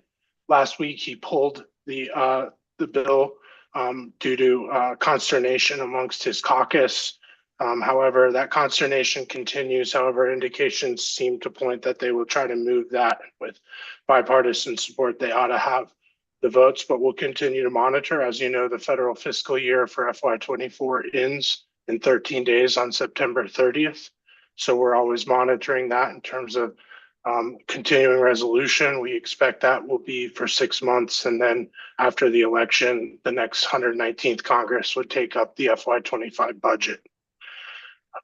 Also, we were in DC, and I certainly don't want to steal Supervisor Vice Chair Horstman's thunder here either in Lightning, but we did have 16 meetings where we advocated on issues ranging from SRS to the Payment in Lieu of Taxes program. SRS is the Secure Rural Schools program. It has not been reauthorized for FY24. Obviously, FY24 is quickly ending soon. So we're anticipating at least a delay in that payment. And speaking with Bob Holmes and Anna Ma, we expect possibly that could get inserted into the Defense Authorization Act that we would likely see during the lame duck session. We're monitoring that and continuing to advocate. The good news is our senators are supportive. They've co-sponsored. Representative Gallego has also co-sponsored. And we did meet with Representative Crane and pushed the issue with him. And Superintendent Mango Pageant was there and made a great case for the impact to rural school districts, which could be 10 to 15 to even 25% of their budgets if this funding is not reauthorized. So we're continuing to advocate on that. I can certainly go through the visits, but don't want to take up any more time on this evening. Happy to meet with you one-on-one. We do have a CSA board meeting on Thursday this week. They'll be previewing the legislative proposals that will be up for discussion in early October at the summit in the city of Maricopa and Pinal County. We're preparing our materials on that for you. We'll have a binder outlining talking points and briefing points about the issues that you'll be considering. In terms of that effort, we've reached out to departments for feedback. We're gathering statistics and data to help inform you as you make policy decisions on behalf of the county with your colleagues at the summit. And so with that, I'll turn it over to Keith, who will give a brief update on the Monument Advisory Committee advocacy letters that he's been working on. Well, good evening, Chair Begay and board. I hope my latency on my computer is not slowing me down. So if you can hear me, that's great. So we have been the Baj, Nuavjo, Ita, Kukavini ancestral footprints, the Grand Canyon National Monument. I got that all out. In the presidential proclamation that declared the monument about a year ago, one of the provisions is that that they would put together a monument advisory committee with 15 members that serve 3-year terms. Those members come from a variety of backgrounds, local governments, tribal interests, ranchers, business, things like that. But 2 of our board members, the 2 that represent significant portions of the national monument, Supervisor Horseman, District 1, and Supervisor Fowler, District 5, both have large portions of the monument in their districts. Supervisor Fowler represents the BLM land on the north side of the monument, which includes like House Rock Valley east of the Kaibab Plateau, and then the Arizona Strip area near Fredonia, which is a large portion of the monument. And then Supervisor Horseman represents the area near Tucson, the National Forest, Kaibab Forest land of the monument. And the monument's co-managed by the BLM and the National Forest, and with tribal co-management as well. And then this advisory group of 15 members would help advise the BLM, the Forest Service, the tribal group. And so to that end, the deadline for submitting an application is October 4th, and both of those supervisors are submitting applications, and we've sent out somewhere in the neighborhood of 40 to 50 letters to solicit letters of recommendation for the 2 supervisors. Some of the letters, like to our U.S. senators, have gone for both supervisors, like Senator Kelly and Senator Simno go for both of them.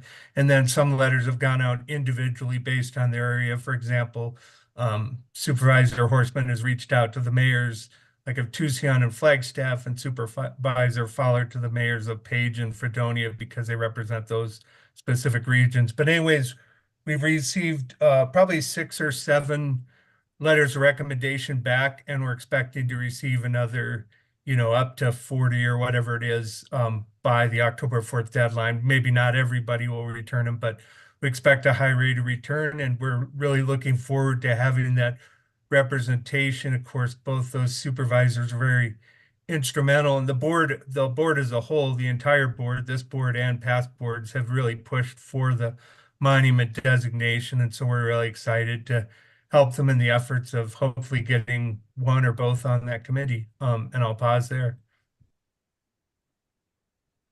And so in the interest of time, that would conclude our update, and we're happy to stand for any questions. Thank you, Madam Chair. Thank you, Keith and Greg, for the presentation. Are there any questions from the board? No question. Good job. Thank you. Thank you. Next item on the agenda is item number 18. Let's see, discussion and review possible direction regarding the Board of Supervisors planning calendar. Yes, thank you, Madam Chair, members of the board, and I believe Lindsay is pulling that, and given that it is after 8 o'clock, we'll keep this brief as well. Lindsay, do you mind sharing the screen? I know you're working on it. Just a quick update. There is a blessing at Flagstaff High School tomorrow for those of you that can attend at 9 a.m. I'm on the FUSD listserv, and they did note that sections of the parking lot would be closed for the blessing. So it is happening. Also, as Gregory and Keith had noted, on Thursday is the Medium County Caucus and the County Supervisors meeting. And then September 21st, in the spirit of our election season, we have the Secretary of State Town Hall on the state ballot initiatives, Proposition 139 and 140. Those are the 2. One is on the abortion initiative, and the other is the voters' rights. Also on September 21st is the Victim Witness Taste of Flagstaff event posted as a quorum. That's in the evening. For those of you that can attend, we have that posted as a quorum as well. And then on Sunday is the Friends of Flagstaff Future event that they're having a potluck. So it's an opportunity to discuss voter initiatives as well and ballot initiatives. So then coming into the following week on Monday, note 3 p.m. joint meeting with the City of Flagstaff. That's always a good partnership meeting. We note on here that the water settlement presentation by Robert Kirk, it's our understanding that that is not ready to be presented as of yet. And so we'll be replacing that presentation with a fire insurance presentation by both the Flagstaff Fire Department as well as our Forest Restoration and Government Affairs folks. We've been making some, I wouldn't say significant headway, but started the conversation with the governor's office on the insurance issue that many of our residents are facing. Either your insurance rates are climbing or your insurance companies are letting you know that they will not be insuring you any longer. And so it's becoming a real significant issue in our community. And so we want to, as Coconino County being the gold standard in those conversations, we want to start leading some efforts with that. And then we're excited on September 24th, which is the Tuesday, we'll start the day with our National Public Service Awards at Fort Tot Hill.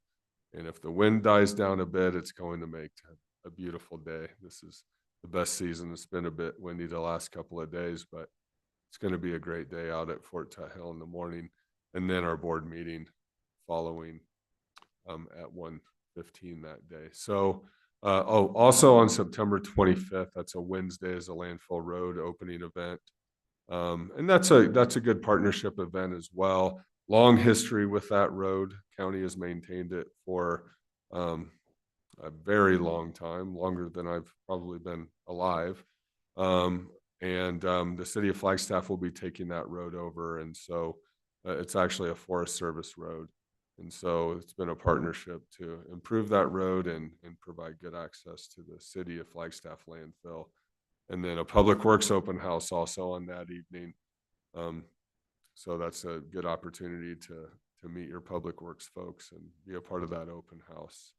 As Supervisor Fowler had noted, the elections Q&A events and page, there's a City Council meeting on Wednesday, September 25th, and then an assortment of events on the 26th as well. I believe the community college is hosting an event as well.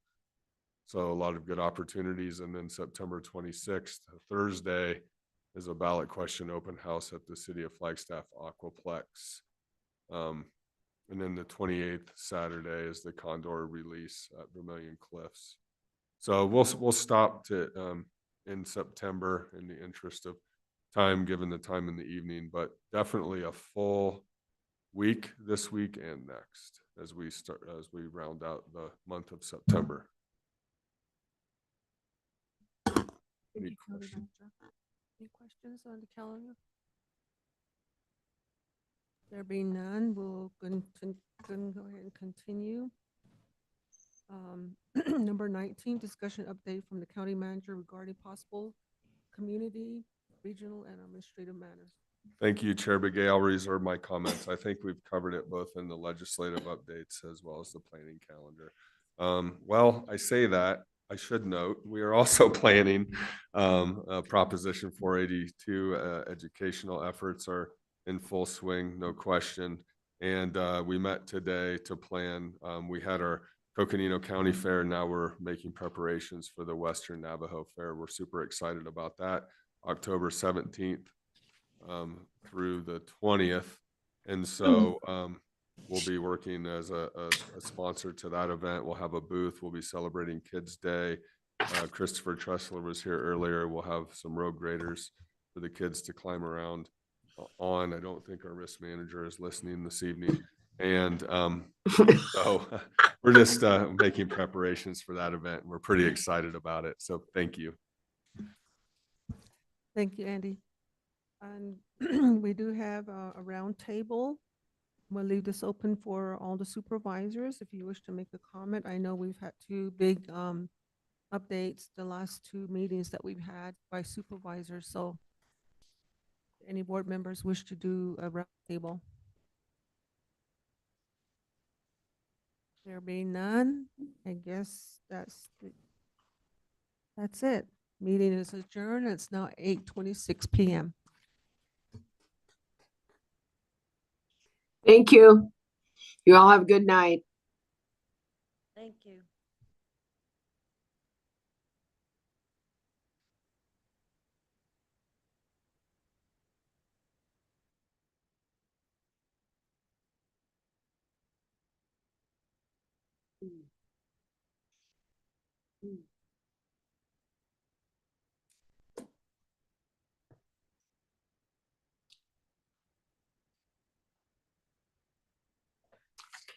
Okay.